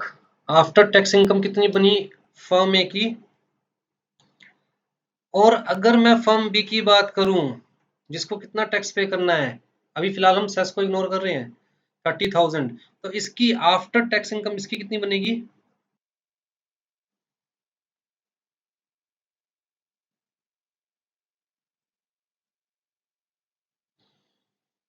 तो 1 करोड़ कमाने वाला बेटर है या 1,10,00,000 रुपए कमाने वाला बेटर है? भैया 1 करोड़ से ऊपर थोड़ा सा गया तो आपने 12% सरचार्ज लगा दिया यार टैक्स के ऊपर, जिसकी वजह से मेरी इतनी टैक्स लाइबिलिटी इंक्रीज हो गई। ये तो गलत बात है।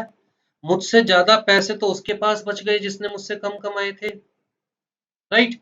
तो गवर्नमेंट को भी ये बात समझ में आती है ना, कि कोई भी इंसान इतना बेवकूफ तो है नहीं 10,000 रुपये एक्स्ट्रा कमाएगा, उसके नाम का अ, इतना हैवी 3,60,000 360 रुपीज सरचार्ज पे करेगा।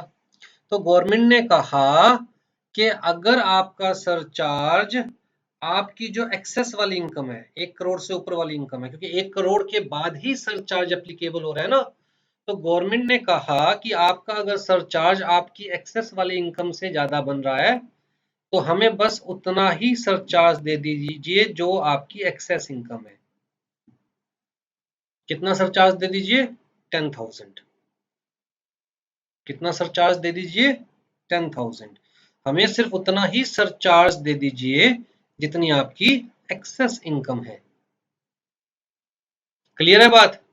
तो इसका मतलब अब इतना सरचार्ज नहीं देना, बल्कि कितना सरचार्ज देना है?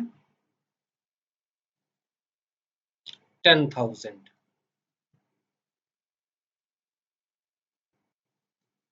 ठीक है जी। तो भैया ये क्या हो गया हमारे पास? Marginal relief. ये क्या हो गया हमारे पास? Marginal relief.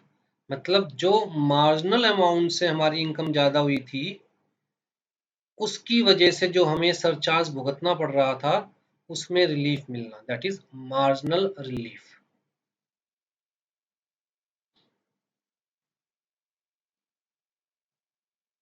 तो ये पूरा एग्जांपल यहाँ से।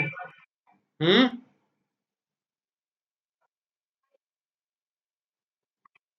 हम्म।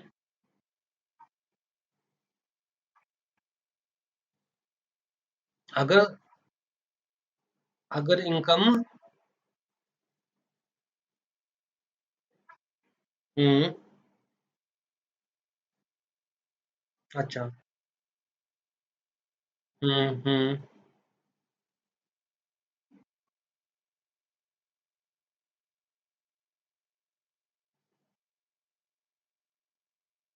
आप 10 लाख क्यों दोगे एज ए टैक्स?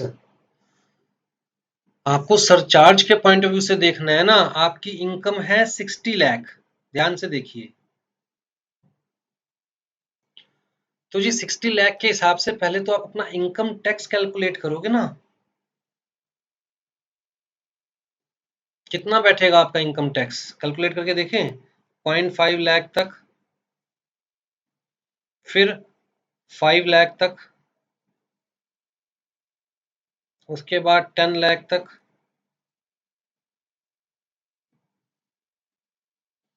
5 लाख के ऊपर 20%। सॉरी,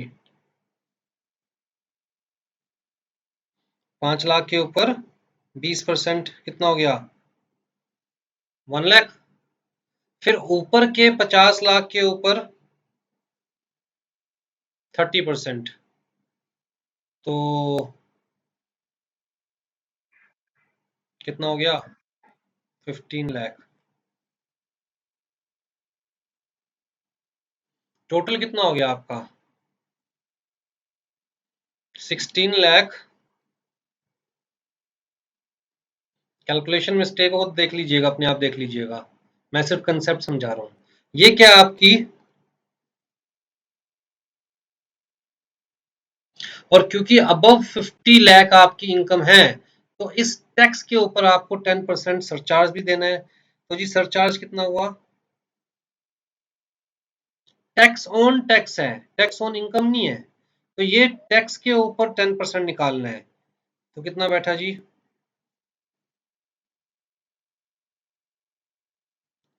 तो सरचार्ज कितना आया आपका? 1,61,250। सरचार्ज कितना है? 1,61,250।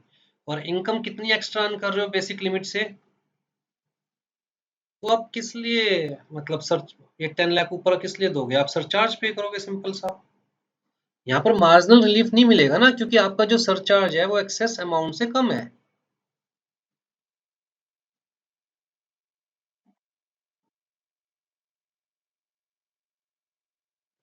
तो मार्जिनल रिलीफ मिलेगा। क्वेश्चन पे आइए, क्वेश्चन पे। बताओ जी फटाफट से।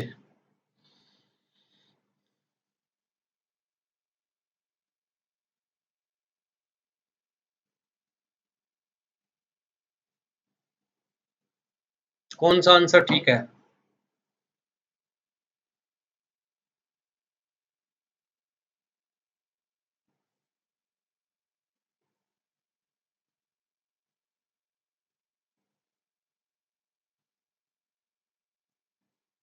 इंडिविजुअल केस में कौन सा आंसर ठीक है?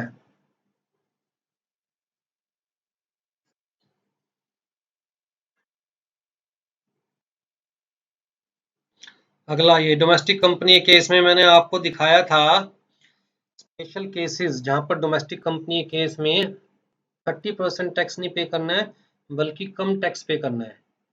तो यहाँ पर एक टर्नओवर की बात की गई है, never been above 4 crore rupees. और कुछ नहीं बताया गया कि वो किसी सेक्शन के अंदर बेनिफिट लेना चाहती है नहीं चाहती। अगर आपको याद हो तो मैंने यहाँ पर आपको जो टेबल दिखाई थी आपकी बुक में, तो इसमें लास्ट पॉइंट क्या था, ये वाला पॉइंट क्या था कि भैया वो ऊपर वाले सेक्शन में बेनिफिट नहीं लेना चाहती, लेकिन प्रीवियस ईयर में उसका टर्नओवर 400 करोड़ से ज्यादा नहीं गया, तो उसके ऊपर टैक्स रेट कितना एप्लीकेबल है, 25%।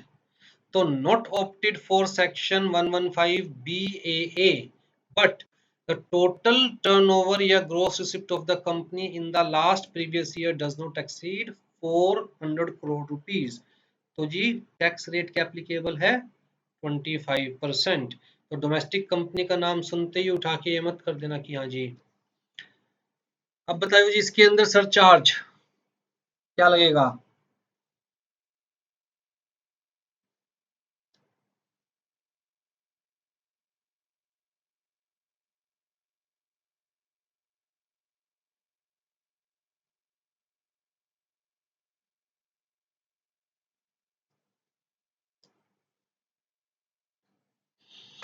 कहता है जी टैक्स रेट में फर्क है, सरचार्ज में थोड़ी ना फर्क है कोई। समझ रहे हो, कंफ्यूज करने के लिए लिखा गया है खाली 400 करोड़ रुपीज। कौन सा। बेटा डोमेस्टिक कंपनी के केस में 1 करोड़ से 10 करोड़ के बीच में इनकम होती है तो 7%, और 10 करोड़ से ज्यादा इनकम होती है तो 12%। तो अब बताइए, minimum amount of total income 1 crore, क्योंकि इससे नीचे पे लगता ही नहीं surcharge, and the rate of surcharge 7%।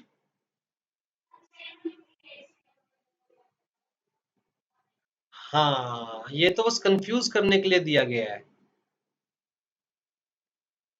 ठीक है, अगले पे आइए।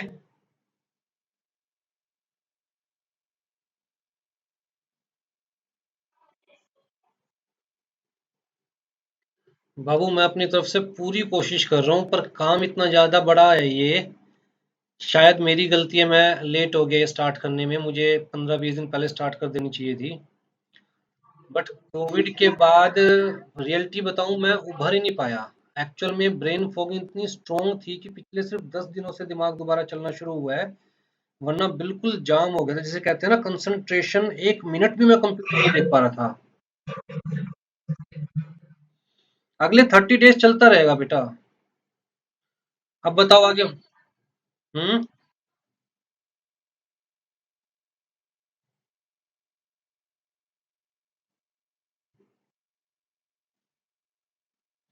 नहीं, टैक्स का भी और मतलब सारे सब्जेक्ट्स का एटलीस्ट 60% तो सिलेबस में कवर करवाऊंगा अगले 30 डेज में। चलो बताओ, domestic company has a total income of 230 lakh. अब बहुत सारे बच्चे तो इस चीज में कंफ्यूज हो जाते हैं, सर ये करोड़ में तो दे नहीं रखा, लाख था, तो 230 लाख इज इक्वल टू।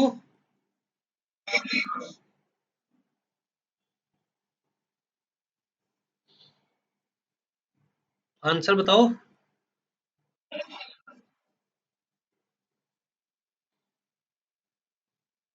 बेटा 2 करोड़ 30 लाख के ऊपर कौन सा सरचार्ज है या नहीं है। है ना? मतलब कंफ्यूज मत हो जाना अगर लैक्स में दे तो चीजें, कहने का मतलब ये है। हाँ जी, metro limited a domestic company is assessed with the total income of 11.25 crore. देखो बार बार रिपीट हो रहे हैं सर चार्ज कर, कितनी फ्रिक्वेंटली रिपीट हो रहे हैं, राइट। अगर हम लोग,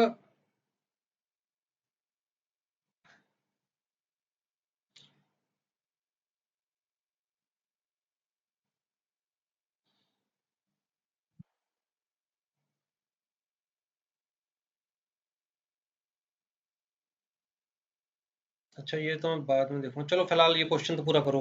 अगला आओ जी, इसका 11 करोड़ का तो अगला आओ जी, अगला आओ।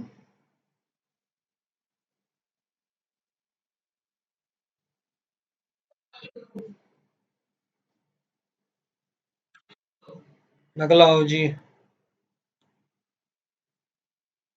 तो कितनी बार रिपीट हुए सर चार्ज क्वेश्चंस, इसलिए सर चार्ज को बहुत अच्छे से दिमाग में रख के जाना है हर पर्सन के केस में।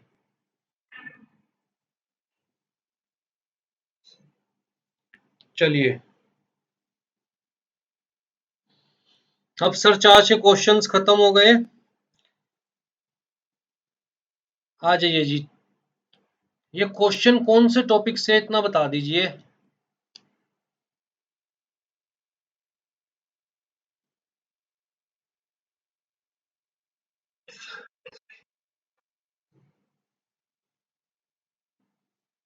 कोई और तुक्का मारना चाहेगा?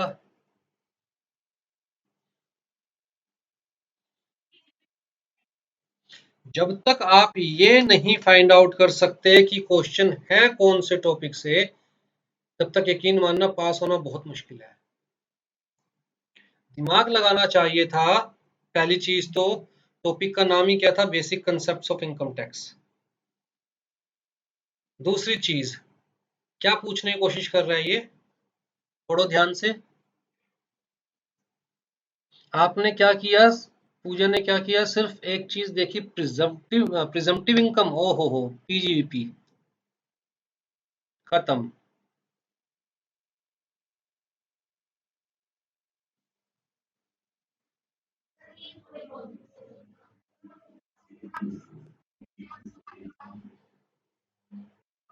4 ऑफ इनकम टैक्स, सेक्शन 4 क्या कहता है कि इस साल की इनकम के ऊपर नेक्स्ट ईयर आपको टैक्स पे करना है, क्योंकि ये प्रीवियस ईयर है, नेक्स्ट ईयर आपका असेसमेंट ईयर होगा जिसमें आपको टैक्स पे करना है। लेकिन 5 केसेस ऐसे बता रखे हैं जहां पर आपको सेम ईयर में टैक्स पे करना है, अगले साल तक नहीं रुका जाएगा।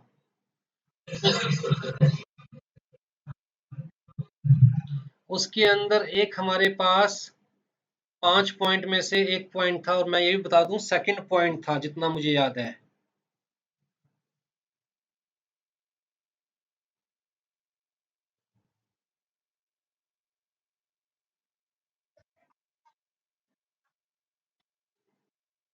नहीं, फर्स्ट ही पॉइंट है, फर्स्ट ही पॉइंट है।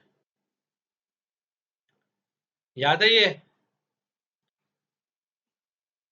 तो इसके अंदर हमने क्या पढ़ा था कि शिपिंग बिजनेस, अगर कोई नॉन रेजिडेंट इंडिया में शिप लेकर आता है, इंडियन पोर्ट पर कस्टमर्स को या स्टॉक को या गुड को कैरी करता है और वापस आउटसाइड इंडिया जाने की कोशिश करता है, तो भैया क्योंकि यहाँ पर वो इंडियन पोर्ट से कंज्यूमर्स को या कस्टमर्स कह लीजिए, पैसेंजर्स कह लीजिए, उनको ले रहा है, यहाँ से वो गुड्स लोड कर रहा है, तो अल्टीमेटली इनकी जो टिकट वो ले रहा है, सोर्स ऑफ इनकम क्या है, इंडिया है। अगर सोर्स ऑफ इनकम इंडिया है तो income shall be taxable in India. अब जी अगले साल वो टैक्स पे करने थोड़ी ना आएगा इंडिया के अंदर, या आएगा? तो लो ने कहा कि भैया शिप छोड़ने से पहले ही टैक्स ले लो। कितना टैक्स लें, अभी तो कैलकुलेट ही नहीं हुआ क्या। टैक्स कैलकुलेट करने के लिए शिप को खड़ा रखे पोर्ट पे, लो ने कहा एक अमाउंट फिक्स कर लो कि वो जितना भी फेयर ले रहा है, चार्ज ले रहा है, जिस भी फॉर्म में ले रहा है लोगों से, पैसेंजर्स के नाम का, गुड्स के नाम का, जिस भी नाम का ले रहा है, उसका 7.5% क्या कंसीडर किया जाएगा उसकी।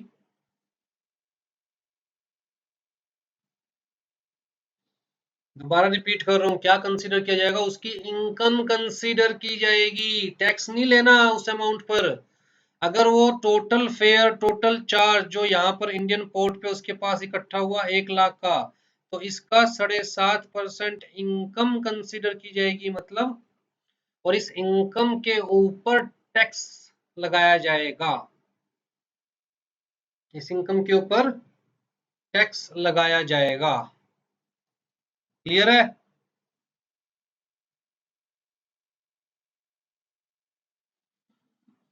हाँ जी, तो ये भाई साहब शिपिंग बिजनेस करते हैं और इन्होंने इंडिया में मुंबई पोर्ट से गुड्स कलेक्ट करे ले जाने के लिए आउटसाइड इंडिया।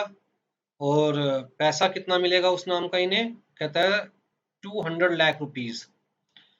तो it's presumptive income, income tax नहीं, it's presumptive income chargeable to tax in India would be, कितनी बैठेगी? सिंपल से 200 लाख मतलब 2 करोड़ को 7.5% से निकाल लो कितना बैठेगा। 15 लाख ही तो बैठेगा।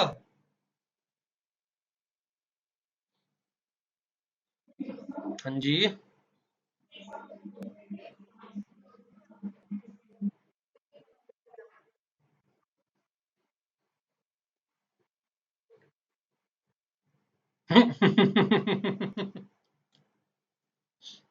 बाबू 200 लैक्स का मतलब 2 करोड़, 100 लाख का मतलब 1 करोड़। 1 करोड़ में कितने लाख होते हैं? 100 लाख।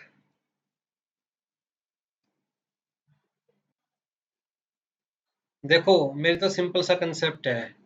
1 करोड़ के अंदर 7 जीरो लगते हैं, एक लगाया फिर एक दो, एक दो, एक दो, तीन।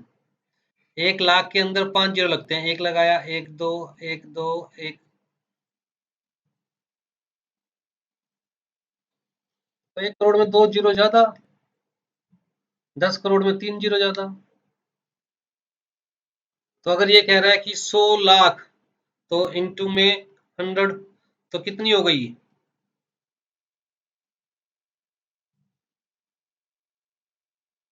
ये तो हो गया ना, तो मतलब 100 lakh is equal to 1 crore, 200 lakh is equal to 2 crore. Simple. और 2 करोड़ का 7.5% कितना आएगा? 15 लाख। आ जाओ जी, tax rates applicable for a non resident engaged in the shipping business in India shall be. अब ना यहाँ पर एक्चुअली में क्वेश्चन इज रॉन्ग। ये टैक्स रेट नहीं होना चाहिए था, यहाँ पर होना चाहिए था income, presumptive income for a non resident. But इन्होंने लिख दिया है टैक्स रेट। बट ठीक है, आपको कम से कम क्वेश्चन पढ़ के समझ में आ रहा है कि यार यही आंसर है और कोई आंसर नहीं है। हाँ जी। अतुल एंड कंपनी रिसीव्ड, अच्छा ये जो क्वेश्चंस हैं आपकी बुक में, कैपिटल रिसिप्ट और रिवेन्यू रिसिप्ट के बारे में डिफरेंस दे रखा है।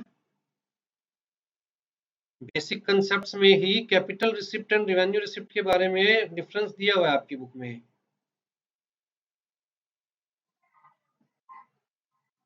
नहीं मैंने दिया हुआ है। और बाकी छोटा सा वो है, ये टॉपिक है, कोई ऐसी लंबी छोड़ी बात नहीं है। ठीक। तो यहां से इन्होंने क्वेश्चन पूछे हुए हैं। अब जो हम आगे क्वेश्चंस करने जा रहे हैं, देखिए बड़ी सिंपल सी चीज है, दिमाग में क्या रखना है आपको कैपिटल और रिवेन्यू के पॉइंट ऑफ व्यू से। अगर कोई भी डे टू डे एक्सपेंस है तो रिवेन्यू एक्सपेंस है।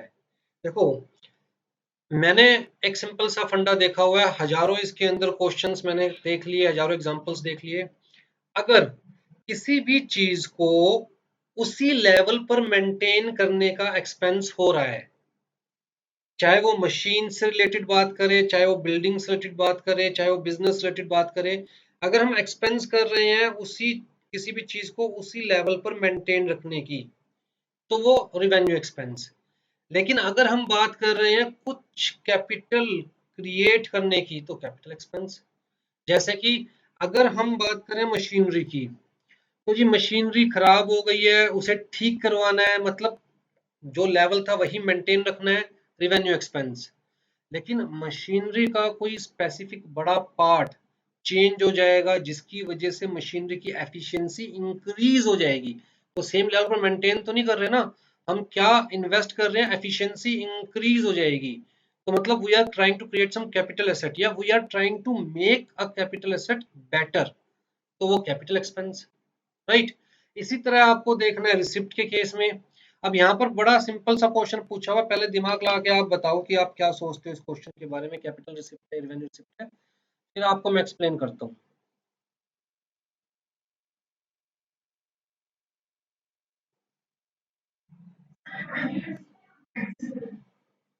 रिवेन्यू रिसिप्ट है ये। कहाँ पर टैक्सेबल? कौन से हेड में? कौन से हेड में?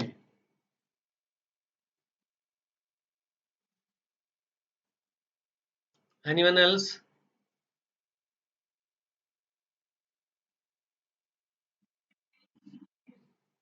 बेटा कहाँ पे टैक्सेबल है?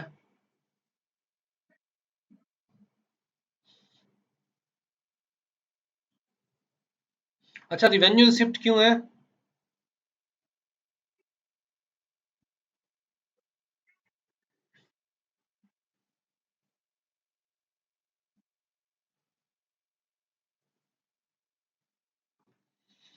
अगर कॉन्ट्रैक्ट टर्मिनेट हो रहा है तो क्या होगा सामने वाली पार्टी को?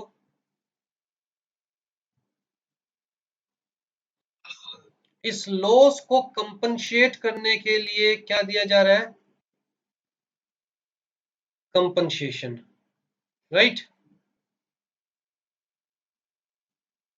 अब दोबारा दिमाग लगाओ, ये तो पक्का है रिवेन्यू रिसिप्ट है, क्योंकि जो हम कॉन्ट्रैक्ट की बात कर रहे हैं वो डे टू डे बिजनेस से रिलेटेड है, और ये जो लॉस होगा हमें रिवेन्यू लॉस होगा, तो इसको कंपनसेट करने के लिए जो अमाउंट मिल रहा है वो रिवेन्यू रिसिप्ट होगी, ये तो पक्का है।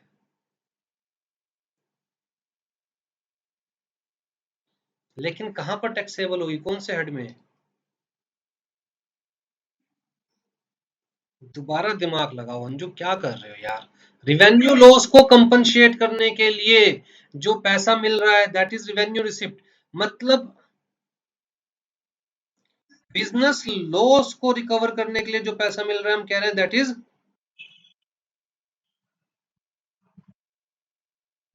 एजीवीपी में।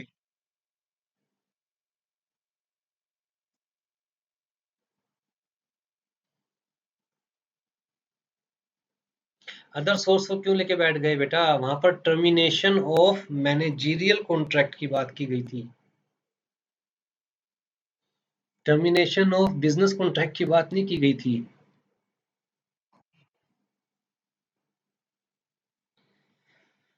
चलो नेक्स्ट क्वेश्चन का जवाब दो।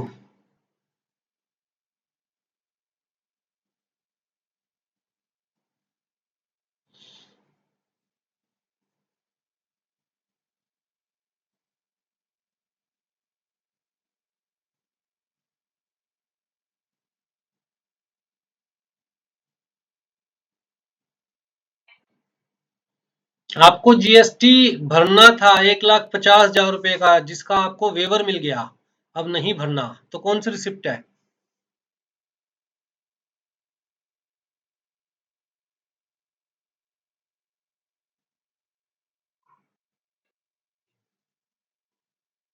Capital receipt. कैपिटल रिसिप्ट या तो, कैसे कैपिटल रिसिप्ट है? आपको कैपिटल मिली है?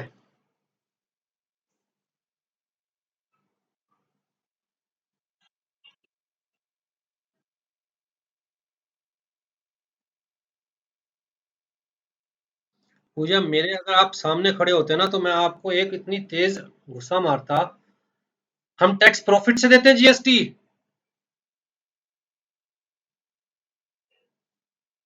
जीएसटी हम कस्टमर से लेते हैं, गवर्नमेंट को देते हैं, अपने प्रॉफिट में देते हैं GST.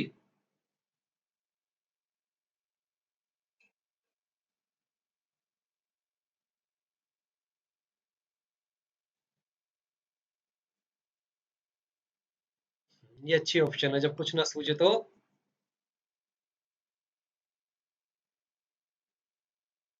Definitely this is the revenue receipt. चाहे हमें अपने प्रॉफिट में से नहीं देना था, बट वेवर मिलने की वजह से प्रॉफिट तो इंक्रीज हो गया। बात समझ रहे हैं? मैंने उसको किस चीज पे गलत बोला था? जब उसने कहा था कि प्रॉफिट में से देना है। मैंने ये नहीं कहा था कि रिवेन्यू रिसिप्ट पे गलत है वो। प्रॉफिट हुआ है, प्रॉफिट में से नहीं दिया जाता जीएसटी। कंसेप्ट को सही पकड़ो। अगर आप सिर्फ कंसेप्ट सही पकड़ोगे तो 50% टैक्स का आपका पेपर वैसे ही सोल्व हो जाएगा। Definitely this is a revenue receipt. अब मुझे ये बता दो कौन से हेड में टैक्सेबल है।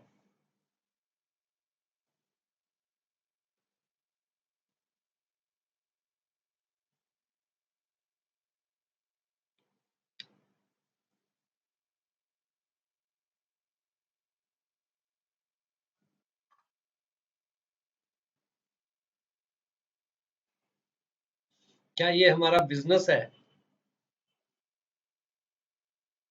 Other sources. अगर हमें किसी भी टैक्स की कोई एग्जम्पशन मिल रही है, जो हमें पे करना था उसका वेवर मिल रहा है, अगर हमें रिफंड मिल रहा है, अगर हमें इंटरेस्ट मिल रहा है टैक्स के ऊपर, मतलब रिफंड के ऊपर, सब कहाँ जाता है? अदर सोर्सेज में। चलो जी आगे आओ। ये काफी अच्छा क्वेश्चन है, इसका जवाब दीजिए।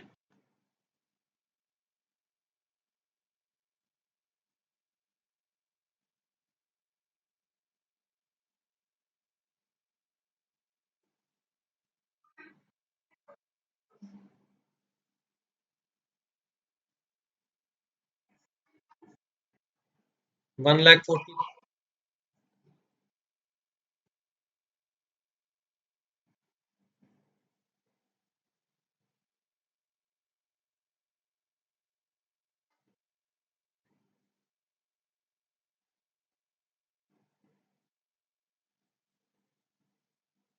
कहाँ पहुंच गए?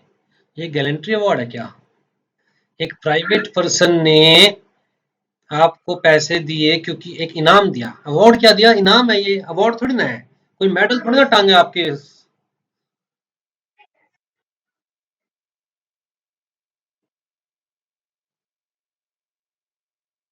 और कोई?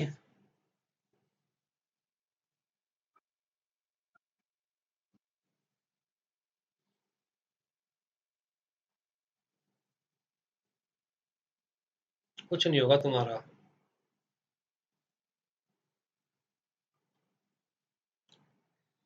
अच्छा, ये इस इनकम को आपने कहा टैक्स होगा, कौन से हेड में टैक्सेबल है इनकम?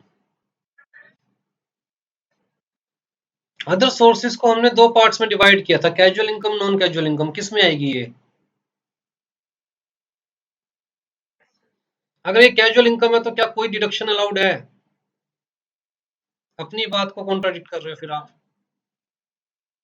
अभी आप कह रहे हो कैजुअल इनकम है, और हमने पढ़ा कैजुअल इनकम में कोई डिडक्शन अलाउड नहीं होती। तो या तो पूरा 1,50,000 टैक्सेबल होगा, या फिर ये ऐसी कैजुअल इनकम कंसीडर करो जो टैक्सेबल होगी नहीं, outside the scope of income tax. आप मतलब कैजुअल इनकम भी कंसीडर कर रहे हो और 10,000 रुपीज डिडक्ट भी कर रहे हो एक्सपेंस के नाम के।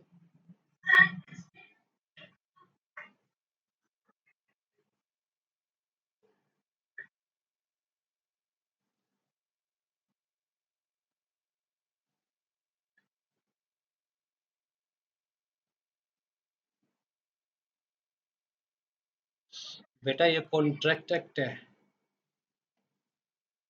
क्या बात कर रहे हो यार?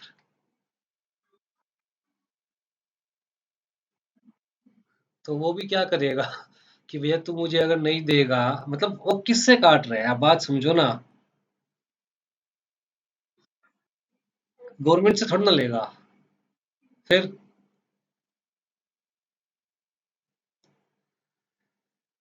अच्छा, ये जो क्वेश्चन है ना, to be very frank this is disputed. इसका आंसर जो है, वैसे अगर हम लोग टैक्स की इंटेंशन को देखें, गवर्नमेंट की इंटेंशन को देखें, जो टैक्स का स्ट्रक्चर है वो देखें, या मैं कहूँ कि टैक्स की आत्मा को देखें, तो दिस इज कैजुअल इनकम। हवा चली कहीं से पैसे आके गिर गए। ना मैं वो कमाने के लिए निकला था, ना मेरी इंटेंशन थी वो पैसे कमाने की। इसी तरह यहाँ पर एक बंदा जो एक मिसिंग गर्ल को लेके आता है, उसको अवार्ड मिल जाता है 1,50,000 रुपए का, और वो लेके आने में, उसको खाने पिलाने में 10,000 रुपया खर्चा हुआ। बेसिकली ना ये बिजनेस है, ना ये उसका प्रोफेशन है, ना हाउस प्रॉपर्टी है, ना कैपिटल गेन है। तो अदर सोर्सेज में टैक्सेबल है, लेकिन अदर सोर्सेज में भी किसी हेड में मतलब किसी पर्टिकुलर उसमें कंसीडर नहीं किया जा सकता। तो कैजुअल इनकम में कंसीडर किया जा सकता है, और कैजुअल इनकम में कंसीडर करते हुए 100% इनकम शैल बी टैक्सेबल। एक तो पॉइंट ऑफ व्यू ये है। दूसरा पॉइंट ऑफ व्यू ये है कि भैया ये ऐसी इनकम टैक्सेबल नहीं होती, क्योंकि एक्चुअल में इसे इनकम कहा ही नहीं जा सकता। लेकिन मुझे लगता है कि ये जो कैजुअल इनकम वाला कंसेप्ट है वो ज्यादा बेटर है, क्योंकि हमने अदर सोर्सेज में पढ़ा था कि अगर आपकी अनआइडेंटिफाइड सोर्स से इनकम पाई जाती है, मतलब जिसका आपके पास कोई जवाब नहीं है, तो भी वो टैक्सेबल है अदर सोर्सेज में, पढ़ा था हमने। तो ये भी कुछ ऐसी ही इनकम है कि बाद में आप ये कह सकते हो कोई भी इनकम के लिए कि मैं तो जी मिस्टर एक्स को ढूंढ के लाया था तो उन्होंने मुझे गिफ्ट दिया, तो कायदे से इस टाइप की ही इनकम हो गई। तो इसको आप एग्जाम्स में ऐसे ही लेकर चलेंगे, कैजुअल इनकम में, इसमें कोई डिडक्शन अलाउड नहीं है। ठीक है जी। आ जाओ जी। CBDT is headed by chairman and also, अच्छा सीबीडीटी का एक टॉपिक दिया हुआ है आपकी बुक के अंदर, छोटा सा टॉपिक दिया हुआ है, और उसी में से ये क्वेश्चन भी पूछ लिया गया। देखो चैप्टर 1 के अंदर लास्ट में थोड़ा सा सीबीडीटी के ऊपर दिया हुआ है इन्होंने, ये रहा, है ना, और इसी में से इन्होंने क्वेश्चन भी पूछ लिया है।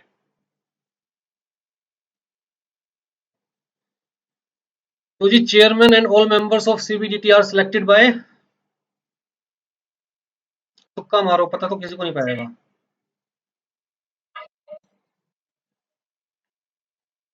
आईआरएस, फुल फॉर्म क्या होती है आईआरएस की?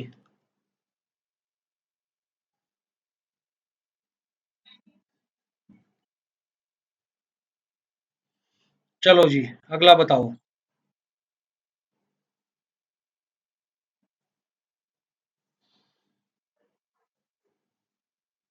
सी, स्टैट्यूटरी अथॉरिटी। ठीक है जी। अच्छा स्टैट्यूटरी, स्टैट्यूटरी अथॉरिटी है तो कौन से एक्ट में एस्टेब्लिश की गई थी सीबीडीटी?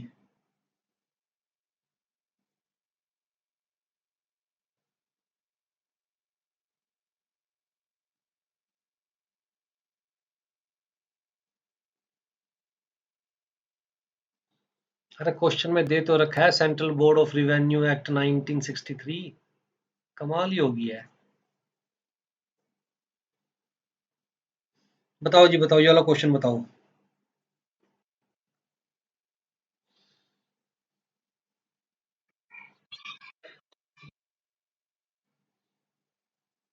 ये आपकी बुक में ना केस लो दे रखा है, चैप्टर खत्म होने के बाद केस लो दे देते हैं तो वो दे रखा है, और एज इट इज इन्होंने ये कोट कर दिया है यहाँ पे।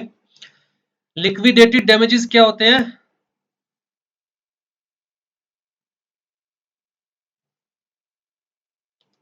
प्लीज बताओ। हैं?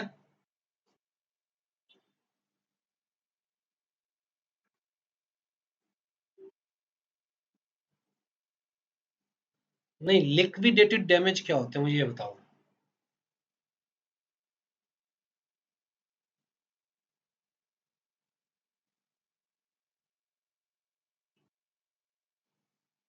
जो पहले से डिटरमाइंड होते हैं, मतलब आपके और मेरे बीच में कॉन्ट्रैक्ट हुआ कि मैं आपसे प्लांट्स एंड मशीनरी परचेज कर रहा हूँ, तो कॉन्ट्रैक्ट की एक टर्म ये भी थी कि अगर इतने दिन से ज्यादा डिले हुआ तो आप मुझे 5,000 रुपए दोगे। तो मतलब पहले से ही डिटरमाइंड था कि कितना डिले होने पर कितना डैमेज मुझे मिलेगा। अगर ये चीज डिटरमाइंड ना हो, कोर्ट को डिटरमाइन करना पड़े, तो उसे बोलते हैं अनलिक्विडेटेड डैमेजेस। ठीक है। अब क्वेश्चन क्या है कि भैया जो ये लिक्विडेटेड डैमेज मिल रहे हैं, क्या ये कैपिटल रिसिप्ट है, रिवेन्यू रिसिप्ट है, क्या है ये?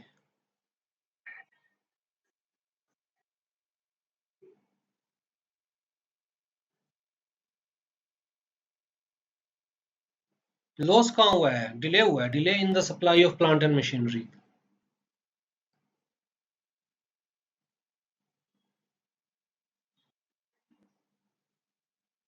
रेवेन्यू कैसे है?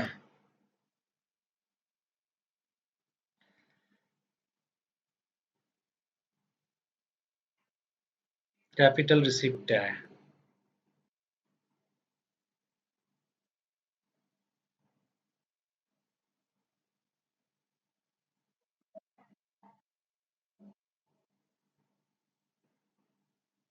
ये देखो आपका ये दे रखा है केस लो, यहाँ पर ये हेडिंग दे रखी है liquidated damages whether capital receipt और रिवेन्यू रिसिप्ट। तो पूरा केस लो पढ़िएगा, लास्ट में दिखा देता हूं मैं। इन्होंने क्या रखा है कि भैया it shall be considered as capital receipt, was a capital receipt in the hands of the assessee. ठीक है। अब